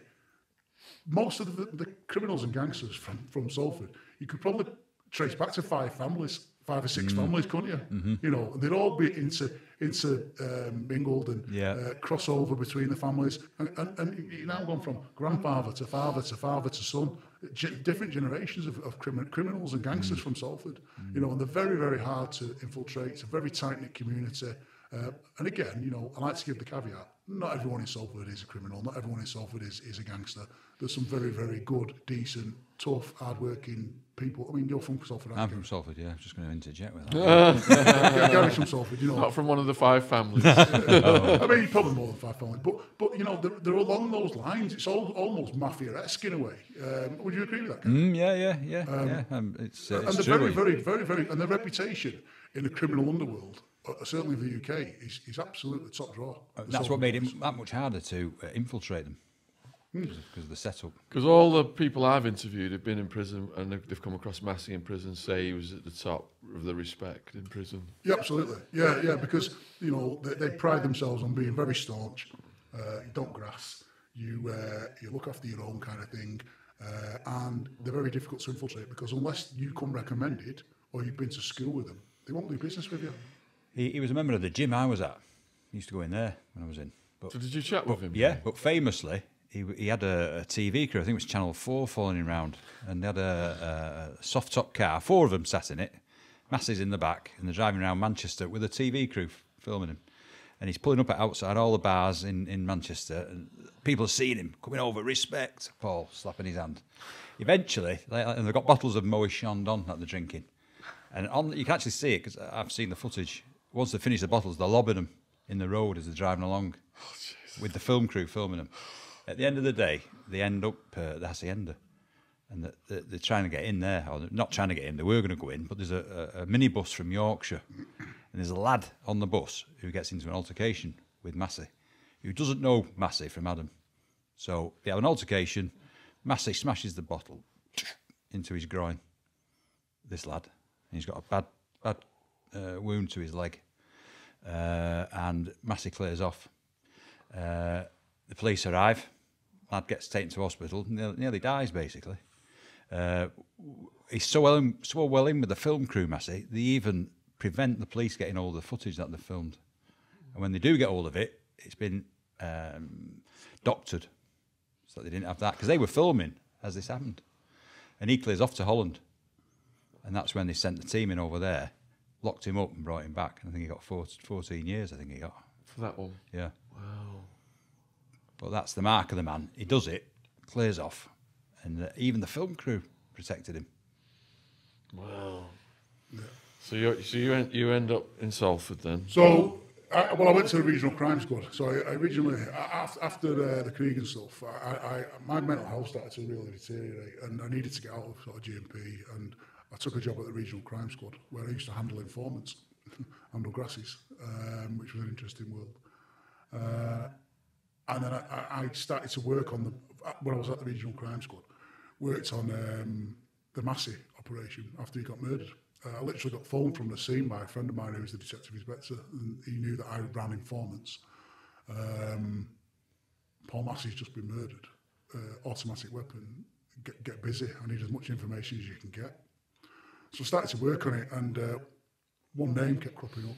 So I did what I do and started to try and think a bit of ingenuity and put some covert tactics in place, and I managed to get this name, put it into the intelligence system. It was a guy called Mark Fellows, and so the guy at the time who was running the operation, the senior officer in charge of it, the head of the murder squad, I briefed him on what I'd done and what I found, and he said, "Look, I need you dedicated to this operation.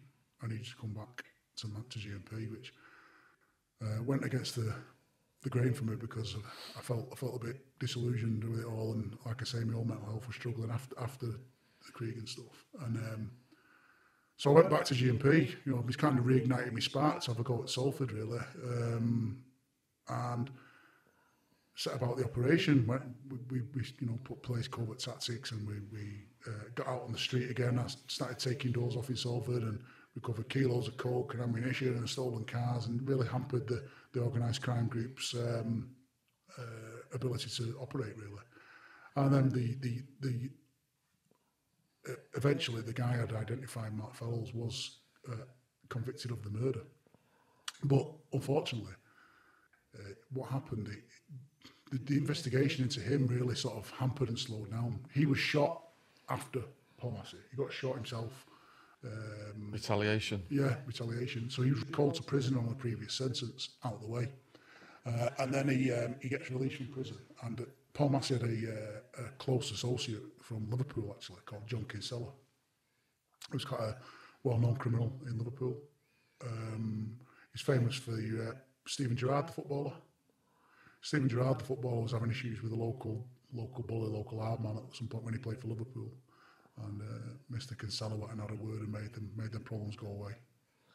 And that's why he became famous. He was in the national press for that. And, you know, I met with John Kinsella, and he's quite an interesting man, to be fair. Intelligent guy. I imagine not someone you'd want to cross. And Mark Fellows gets out of jail, and he obviously had the same thought. It's not somebody I'd want on my case, Mr. Kinsella, so he shot him dead. When he was out walking his dogs. Oh my goodness! This was in my hometown. So my best mate, Hammy, Wellman's cousin, was sunbathing on Pexhill, and a helicopter goes over, and he's like, "What the hell's going on?" He's trying to get a look at me or something. But the guy was out with his dog, wasn't he? And was he with his bird? Yeah, he's with his missus, yeah. This was right by where my mate was sunbathing. This happened. Yeah, early morning, out with his dogs and his missus, and Mark Fellows, who'd killed Massey. But at this point, hadn't been charged with the murder. Yeah. And just to sort of flip back a bit, you know, Mark Fellows is an incredibly calculating individual. He sat in wait for Massey in bushes. Did he have military training or something? No military training. He was a career armed robber. You know, good criminal. Not like some of the Salford boys in many ways, because he wasn't as brash and brazen. He was very low key how he went about his business. But he'd been a good armed robber. You know, he'd done some armed robberies and cash van stuff, and he was shifting coke and whatnot. And he went about his business low key really. And he hid in a bush, waiting for Massey to come home. Walked across the main road with an Uzi style machine gun, dressed in a combat fatigues and a fisherman's hat, and fired 18 rounds, and four hit Paul, and you know, unfortunately were fatal. And his motive for that? Well, his motive essentially, he will say, was that, you know, Paul Massey had been a bully and stuff, but it was, there's another school of thought, it was a paid hit. You know, but no one has ever been convicted of that. By a Salford family, allegedly. Yeah, so there was a Salford gang war. There was two factions. There was the A team, and the police christened the other one the anti-A team. So Paul Massey was aligned to the A team. When I say aligned, I'm not saying he was a member of the A team. What I'm saying is he was associated with them. He was friends with some of their members. Was this when the Noonans were active? Yeah, well, the Noonans. No, this is sort of about 5 years ago. Okay. 5-6 years ago now. So he murders Paul on his driveway, gets shot himself, I think about 2 weeks after, ends up being recalled to prison, gets out of prison and decides that John Kinsella's got to go because he's a dangerous guy. He's possibly going to get him, you know, if anyone's going to have the clout to get him done, it might be John Kinsella. I believe that was his thinking behind it. Because Kinsella was a friend of Massey. Because Kinsella and Massey were close friends, yeah. He carried his coffin at the funeral, Kinsella. Yeah, they've been in prison together. And they really did have a close relationship. And he shot John Kinsella dead. And then, you know, I think the belief was he tried to shoot his missus as well. She got away. Just shows you, he just didn't pass by chance that day, did he? When he shot him, because they were. No, it was pre-planned hit. Scoped it all out. It was pre-planned hit. Yeah, I think he was on a mountain bike. Yeah, so the investigation into that, Merseyside police obviously took that investigation on, and they actually found the sort of key piece of evidence that convicted him later at court for the Massey murder. He was a keen runner, so they found his Garmin or his Fitbit, whatever it was, whatever make it was, like running watch, you know, what tracked his thingy, and they were able to download the watch and track it back to the field opposite Massey's home doing a recce. Yeah, there's a picture of him in a race with his number on, and he's running, and you can see on the photograph this on his but wrist. It beggars belief why he never got rid of it, to be truthful. You know, very, very silly. And then he was convicted for both murders, along with his boyhood friend, Michael Boyle, who they turned on each other at trial. Well, Boyle turned on Fellows and tried to blame Fellows at the trial, and subsequently ended up getting convicted of the second murder anyway. So with Kinsella's wife or whoever she was, did the gun jam? No, I'm not sure what happened. I think there was a shot aimed at it and he missed. I think the weapon he used was a Webley, one of these old Webley revolvers. So it may have jammed or whatever. But she was a great witness after them, wasn't she? I think she was a fantastic witness. Yeah, I mean, I believe she was pregnant at the time as well. So I mean, fucking really callous. Really callous. So is he lifed off? Oh yeah. I think he's got a whole life sentence. I think he has a whole life sentence. It might be 40 years, or it might be a whole life sentence. I think. Did you say he was recalled? That's how he. Yeah, it was initially when he got shot. He got back out. He got back out. Yeah. So how was he finally apprehended? Well, after the murder of Kinsella, he was arrested for that, and he used to ride bikes everywhere, and they found the bike they'd used, and he tried to mark it up in a vehicle and stuff like that. So it was a bit of a painstaking investigation, but they got him home and got him convicted. So it was an easy arrest. I wasn't involved in that arrest. It was a Merseyside policing operation that. And obviously they were linking in with GMP regarding that. But by that point, I'd moved on. I moved over to West Yorkshire Police by then and finished my career in West Yorkshire Police. He was hiding in the churchyard opposite Massey's house. Yeah, he was, yeah. But there was witnesses who'd seen him there a couple of times. Yeah. So, again, he was going. Massey mustn't have showed up. And he's cleared off again. Because he had a route to get back to his van that he put the mountain bike in. Yeah. So that particular day... It was a very, very calculating, pre-planned murder. Yeah, bloody hell. So what happens in Yorkshire then? I moved over to Yorkshire. A former boss of mine from the regional crime squad had moved over there and was in charge of an organised crime unit over there, and they'd been suffering with different issues. A guy called Yasser Yaqub had been shot dead by the police over there. He was believed to be suspected to be a local drug supplier, fairly high-level drug supplier.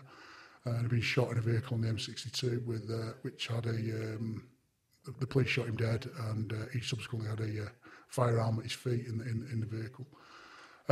So there was tensions with the local Asian community there in particular, and it was, I was sent to Huddersfield, and it was lots and lots of drugs lines operating, and a real disproportionate gun and gang problem for the size of the town. And so I was fetched in, asked to transfer over there by my old boss to get a grip of it, really, to come in and run the organised crime unit, giving me experience I'd had in Manchester and Salford and Undercover and stuff like that. And, I was quite experienced at dealing with organised crime by this point.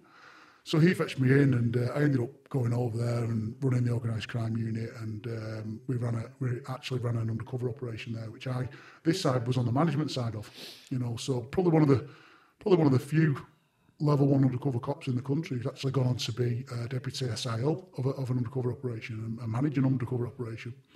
I don't think there's many about, Gary. What do you think? Only who set up Amiga. Yeah. H. Yeah. So probably one of the few that I can think of that actually went on to from being an operative to actually managing an undercover operation.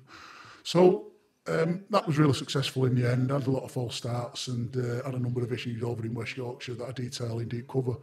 But my old boss from the region went back to GMP on another promotion. So my top cover just dissipated over there. I had no top cover, and you need top cover in the police from bosses to run things how you want to run things and stuff. It's like any industry, I guess. So yeah, I mean, I detail more in the book about the undercover operation. It was basically we had a level 2 operation where an undercover got into all the different drug lines selling shot and crack and heroin over there, and then we lifted loads of people and whatnot. But I suppose the story of West Yorkshire really is my mental health had been deteriorating massively, and this is where it really started to decline. I started to, my sleep was all over. Any noise, even just talking at a normal level, was like a train going through my head. I started to get tinnitus in my ear, ringing in my ear, and my concentration was non-existent. I couldn't even watch a television program. Yet I just threw myself more and more into work. I was starting to have conflicts at work with people, other managers and stuff like that, other detective sergeants, other detective inspectors, and I just didn't seem to be able to operate on the same level I've been operating on all them years. It's like all my skills had left me, And then I remember one morning about to go through, a drug dealer's door. And this was a part of the job that I used to thrive on me. I didn't have any fear of going through anyone's door. It just didn't bother me. I was, I'd been in the military. I was a robust lad. And no matter what the threat, I always felt I'd have the skills to deal with it. Whatever come my way, I just felt I would. And I remember almost throwing up outside of someone's house one morning. And I'm in charge of the team. I've got to be seen to be, the dominating force, the leader. And I remember going having to go behind this skip and throw up. Just the anxiety had gripped me. I just didn't want to be there. I did not want to be doing it. That desire and I had left me. What thoughts did you have when that happened? What was going on in your head then when you realised that happened? Do you know what, Gary? I knew. I think I knew at this point I was having a bit of a breakdown. I think I knew at this point I was having a bit of a breakdown. My home life had gone to shit. My partner had left me, and I started to become paranoid, and quite. I suffered with psychosis. And one particular incident one day, I'm sat at home, and there's two scally-looking young lads parked in a car on my street near my house, and they're sort of looking, their eye lines in my house, and they're looking at my house, and I'm thinking, what the fuck are these two staring in my house for? And I'm slowly winding myself up, and I'm watching them from like the blinds in the top bedroom where I lived at the time, and thinking, why the fuck are these two staring at my house? My wife's left me by this point. My paranoia is ramping up. My anxiety is fueled by the noises in my head, the tinnitus I had. It all started to really weigh on me. And I stood and watched for half an hour, and I thought, they're here to fucking kill me. They're here to do something to me. It's someone I've had a run-in with, or through the job, or whatever, undercover, or fucking some criminals have sent someone to shoot me, or whatever. And I thought, fuck it. And I just, at the time, I was 16 and a half stone.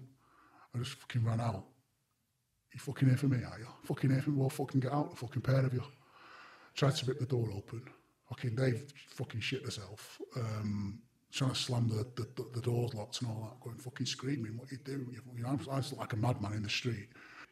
One of my neighbours comes out and fucking, he was an older bloke, to be honest, which was probably a good thing, because I think it had been someone my age, I might have stuck one on him. I was that far gone. And he was an older bloke, and he hugged me. And he's like, stop, Shay, what are you doing? Stop. And he just put his arms around me, like in a bear hug. And he's like, stop, what are you doing, son? What are you doing? And at that point, he spoke to some of my family and said, he's unwell, this lad. He's really unwell, you need to get him help. It turned out they were charity collectors. Knock on the doors. They were just having a break, having a dinner. You've been firing on all cylinders for too long. It's too long, yeah. And so I then ended up, couldn't sleep. Family members and friends were saying, look, you need to get some help. And I'm going, fucking me, help? I don't need fucking help off nobody. Typical macho fucking bloke, ex-army, fucking undercover cop me, I don't need help. Fucking boxing in the gym, all that shit, I've had to go at it all. I'm exactly the type of bloke who don't need fucking help in my head. But I couldn't be more wrong. My mum begged me to go to the doctors. So I did. I agreed to go to the doctors, not because I thought I was insane, not because I thought I was ill, not because I thought I was mad, because I just wanted to sleep. Because in my head, if I could sleep, I'd not slept for weeks. If I could get 12 hours sleep, I'd be all right. I could start smashing it. I could get back in the job and look for the next big challenge. And so I went to the doctors, and I sat down, and I remember saying to her, I just need some fucking sleeping tablets. As blunt as that, I need some fucking sleeping tablets. And she says to me, it just doesn't work like that, Shay. And I'd never been to the doctors. I want somebody that I'd never even had a cold for years, you know what I mean? I was a fit lad. And she said, look, I don't just do sleeping tablets on. What's wrong? And I said, just give me the fucking sleeping tablets, will you? Fucking give them me. I just need to sleep 12 hours, that's all I need. And she just fucking turned a chair to me and went, you're unwell, Shay. We need to help you. And I don't know why, I just broke down and told her, like, everything. And I don't even think she believed me at first. You start telling people you've been an undercover cop and a soldier, and this story I told today, you know, you think people think you're talking shite and bullshitting. And I just went, you don't even believe me, do you? And she went, I do believe you. And she was amazing. She was absolutely amazing. And she said, look, I was sent to the mental health unit for an assessment, and she just said, look, you can't go and work as a police officer anymore. You can't go in. You're seriously unwell. You're a danger to yourself. You're a danger to the public. Which was really hard thing for me to face up to be honest with you, because I'd spent my life being a protector. I was the one who you sent to protect people, sent to protect the public, you know. Now I was the danger to it, and danger to myself. And everything had gone. My family had gone. My house ended up going. I had real issues with the police.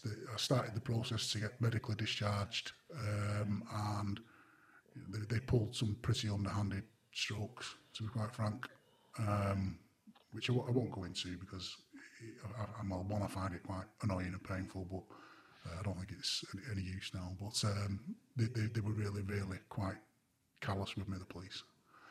But I eventually was medically discharged and ended up under psychiatric treatment for a long time on psychiatric drugs, which I still take today, just to sort of keep me on an even keel and, you know, make the day pass as well as it can, and just stop me from having racing thoughts and you know. And I was diagnosed with complex PTSD, so I went to the police psychiatrist, and they sent me there to an independent psychiatrist to get an assessment. I believe she was meant to blow me out of the water and say I was making it all up and I was just, you know, lying to try and get out of the job, which was nothing, couldn't be more further than the truth. And she said, she wrote a 17-page report saying he's got complex PTSD as a result of the operational work he's done. I'm surprised. So I was retired out of the police, medically discharged out of the police, and took a long time just to get myself straight. I had to rebuild my entire life, my personal life, everything. What year did you get out? Just 2 years ago. Just 2 years ago? 2 years ago, yeah. Holy shit. Yeah, 2 years ago in April. So yeah, I'd lost everything. I lost my career, I lost my relationship, I lost my home, I lost everything through being unwell, which is now what drives me to try and write the story, really. You know, I started to make notes about stuff I've been involved in, and I met Scott Hesketh, you know, who's an established journalist, and he helped me put some structure around it. And to be fair, it was Scott that sort of said, "This is an unbelievable fucking story, really, you know, and would you be interested in writing a book and with me, and we'll take it to a publisher?" And I think I'll get a publisher interested. But, you know, from outside that world looking in, you don't think it's possible, do you? You know, I'm just a simple lad from a Manchester council estate. I don't expect, I never expected I'd write a book, you know. And sure enough, we went to Ebury and Penguin, and they gave me a deal to write the book. But I'm sure you'll agree, Sean, there's no money in books. People think if you're an author, you're minted. There's no money You think in you're books. Jeffrey Archer or J.K. Rowling. Yeah. But the truth is, it's like a pyramid. There's a fraction of authors at the top, like in any profession, that make all the money. And according to the Society of Authors, the average author income is one of the lowest incomes of all professions. Oh, yeah, absolutely. I mean, there's absolutely no money in books. But it wasn't about that. It was about, one, telling the story, and two, I never want any police officers to have to go through the shit I went through. I want the police forces in this country to start recognising the trauma that cops have to deal with day in, day out. There's good cops, there's bad cops, we know that, you know, and I'm all for bad apples being ousted, jailed if need be. I've no problem with that. But there's good cops in this country who are failed by the system. They're failed by their own organisations, and they don't feel they can put their hand up, like me, and say, I'm unwell, I need help, because of the stigma and the demonisation that comes with mental health. And that's why I wrote that book, because I hope no one ever has to go through what I did. You know what? Sorrowful thing is, he shouldn't be saying that today. Had GMP got their act together after what happened to me? Because they said the same to me. You know, it'll never happen to anybody else. And there he is, them years later, and the same things happened to him. It's probably happened to a lot more. It's going to happen again. It's probably prevalent, and people, we don't even hear about it. Yeah. I mean, it's unfortunate. I mean, you know, me and Gary, you know, not a lot of cops will operate as a level 1 UC, and, you know, we were at the absolute sort of sharp end of that work, and it stays with you forever, doesn't it, Gary? You know, it stays with you forever. You know, there's not a day goes by I don't think about it. But not just that. It's not just the special operations work that goes on. There's cops that put a uniform on every day and don't know what they're going to go through. And they could do with children being abused, or a violent maniac with a gun or a knife. And, you know, we all know there's good and bad, the bad cops, you know, but you need the police. As a society, you need the police. It's as simple as that. And, you know, a Cambridge study has said that 1 in 5 police officers is suffering with PTSD. Now, that is not good for the public. If the police are unwell, it is not good for society. And, you know, the posters are on the wall in the police stations about mental health and well-being, but there's no substance to them in many cases. And chief police officers and senior police officers need to get their act together and start prioritising this. Police officer mental health, and accepting that the shit they have to deal with is serious and damaging. Not just for them, but their families and their children, you know. So that's what my drive was to write this book. Having been through all that and described it today, would you, if you had the chance, do it again? I would, because that's me, innit? But I would like to think that I would manage better, and I'd like to think they'd be learning from things that you've been through, things that I've been through. Unfortunately, they roll out that phrase, we'll learn from this, time and time again, yet I don't often think they do. I think it's just a words with no sincerity. Yeah. So this is my little way, my little bit of putting it on the public record to show that, you know, there's more needs to be done, mental health, of police officers. And I know it's an unpopular subject with some people. You know, people think, you know, the police are infallible, and they you know, the police are just human beings like anybody else. They've got kids, they've got wives, they've got husbands, they've got families. They have to see and do some of the most, you know, difficult and traumatic things. Police officers will see things that most people don't see in a lifetime. 2, 3, 4, 5 times, sometimes twice a week. You know, and so it's just.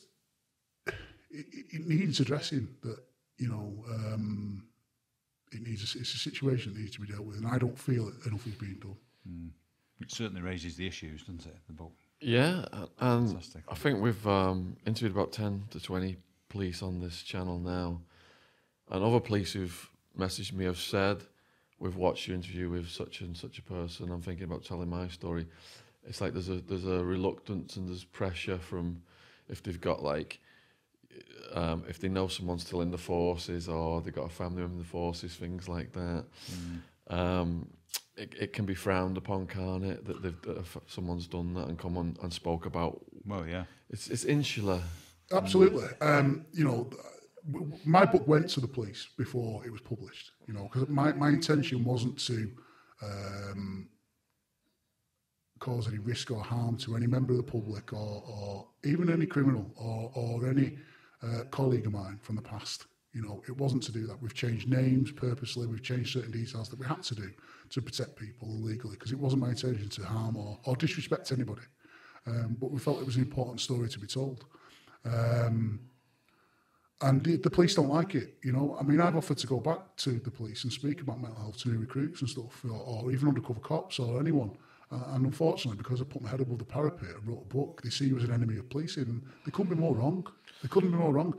And I'm not saying that's all cops. I'm hoping there is some forward-thinking senior police out there who see merit in it. And I'm more than willing to come down and volunteer my time to come and speak to new recruits or any cops. You'd be the best person in the world to do that. Hey, tell the police, Sean. You know, they just don't seem to get it. But, you know, it's... and I'm happy to do it. I'm happy to do it because I'm passionate about it. And I never want anyone to have to suffer what I suffered, you know. But the police as an organisation needs to get their act in gear with a lot of things, I'm afraid, in this country. How did you and Gary first meet? Me and Gary met because Gary was in Amiga years before I was. You know, Gary was one of the real forefounders of Amiga, really, you know, and sort of modern day undercover work. And I'd heard of Gary, you know, I'd heard of Gary's reputation long before I ever met him. And we had a mutual friend who I won't name, who was also a member of Amiga, who spanned sort of Gary's time and spanned my time. When I wrote the book, obviously I'd read Gary's book and I thought I'd really love to speak to Gary because his story, it's almost resonated with mine. You know, the treatment he had off management and the poor way in which he was dealt with afterwards, and then the mental health struggle, it really resonated with me. So I was lucky enough that I was able to, get a meet going with Gary, and we sat there, and probably even more parallels with our story, as when we speak. Yeah. And so I've got a lot of affinity with Gary for what he's been through, and I feel Gary has with me because he's walked in my shoes and I've walked in Gary's shoes. Yeah. And it's so disappointing for both of us that 20 years before I did that work, Gary was told this won't happen again, and it did. Yeah. It's shocking. And when I met with Shay and I read the book, I couldn't believe it. How similar it was, but I couldn't believe what the gap in between us was in having done it, and yet it's still the same. Did you bump heads with Freemasonic cops? Do you know what? I probably did, but I can't recall. If I look back at some of the management treatment I had, I imagine if we looked into those individuals, they probably are connected to the Freemasons, but it wasn't something in my mind at that time. It wasn't something I was aware of. But no, looking back now, I know Gary's story. I did wonder, was there a bit of Freemasonry, involvement somewhere? But it's certainly it's an old boys. It's a boys' club, the police for sure. If you're in the clique and in specialist units, if they want you out, you're gone. And you are sent to Coventry effectively. I totally agree with Gary's point. You should not be a member of the Freemasons and be a police officer. It's totally at odds with your own. Can I mention about the live debate with Johnny Royal? Yes, please. And his advice to me at the end of that hour was, we don't want people like that in the Masons. So write to or get in touch with the Grand Lodge of England and discover where those individuals are, what lodge they're in, and put a complaint in. So I've done that now. And I've sent 2 emails to the Grand Lodge of England.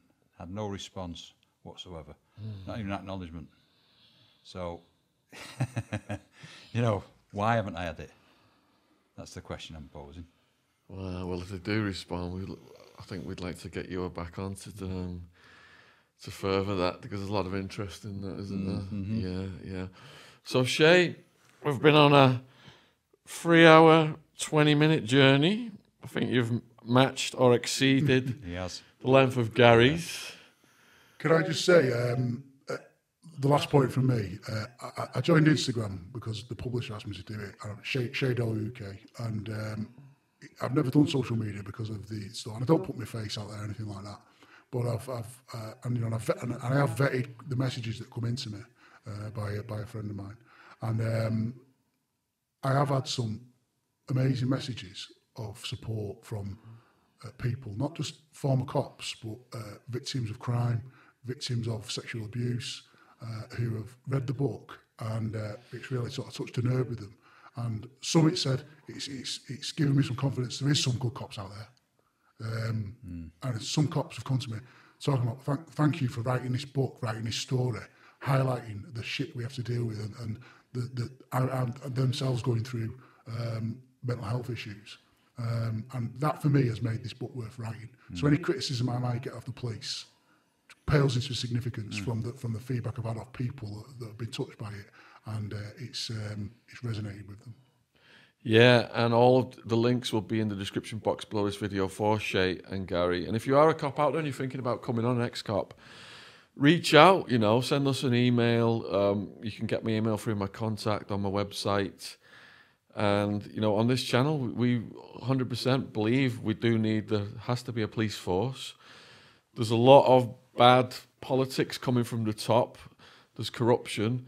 They're the kind of things we are exposing. But every police person we've interviewed, they've joined to arrest the bad guys and to go after the predators, the killers, the rapists, and all this kind of stuff. And sometimes that mission gets derailed because of orders from the top and those complications that arise. Like if you've listened to Gary's podcast, which I urge you to do so, you get into understand the politics, the difficulty of navigating the system when it's so political like that. But yeah, we support the police, and we'd love to get more police on, and their viewpoints are absolutely invaluable, I think. So if you want to get a deep cover, I recommend the audiobook. It's fantastic. Like I said in the beginning, very, very highly reviewed on Amazon. Links will be down there. If you want to reach out to Shay, contact him on his Instagram. And I think your podcast went up a few months ago, almost 200,000 views now. Have you had people reaching out to you? I'm not on Instagram or anything. Oh, there's no way for them to reach out. No. You're not getting stalkers or anything then, No. But, again, I appreciate what you've done in relation to that, because that's got that message out, and you do, no doubt Shay will be saying the same now. It's great just to come and talk about it. Well, yeah, it is. And again, Sean, thank you. And it's refreshing because, as someone who's been on the other side of the fence to us, been in jail and done what you've done and had the experiences you've had, to actually give us as ex-cops an audience to do that, I think that shows your attitude towards life is great. So thank you. I think most normal human beings, if something's going to go bad, if their life's under threat, where are they going to turn to? They turn to the police, aren't they? Well, I always say that. I always say, I spoke to people who go, I hate the police, this, that, the other. What happens when your children go missing? Are you going to ring? Exactly. You're not going to ring the police. Government policy and the war on drugs has caused society to be divided over the police, and I think that's something that Neil Woods is campaigning for and needs to be addressed. Because if you go back and look at the definition of police and law, there were people who took people out of society who harmed other people, murder, robbery, rape, the true villains. So it's great that more police, feel secure enough to come on and tell their stories and reveal the flaws in the system that society wants to be corrected and get the police back to doing what the public mostly want them to be doing. But we're being told there's not enough resources to go after predators and things like that. And I can understand the frustration with the public. Drug law needs reform, for sure. I mean, it absolutely needs reform. But we've got to make sure that there's other opportunities for those people in that drugs trade to not move into other areas of criminality. Yeah. We've got to put those job opportunities and educational opportunities in place, as well as reform the law. Definitely, but what we're doing is copying the American mass incarceration model, which makes money for the private prisons and lots of other entities, instead of the Scandinavians who do give them job skills and show them how to be normal human beings and have the lowest crime and reoffending in the world. Listen, it's not worked. We need to be forward thinking about it, don't we? And I totally agree with that. Yeah. So please let us know in the comments what you thought about all this. Don't forget, if you've not checked out Shay's book or Gary's books, all the links will be down in the description. And I won't reach over and shake Shay's hand because you're not allowed to see him, but I'll just give Gary a quick handshake. Thanks, Gary, mate. Cheers, yeah. Take care out there. Thanks for watching. Cheers.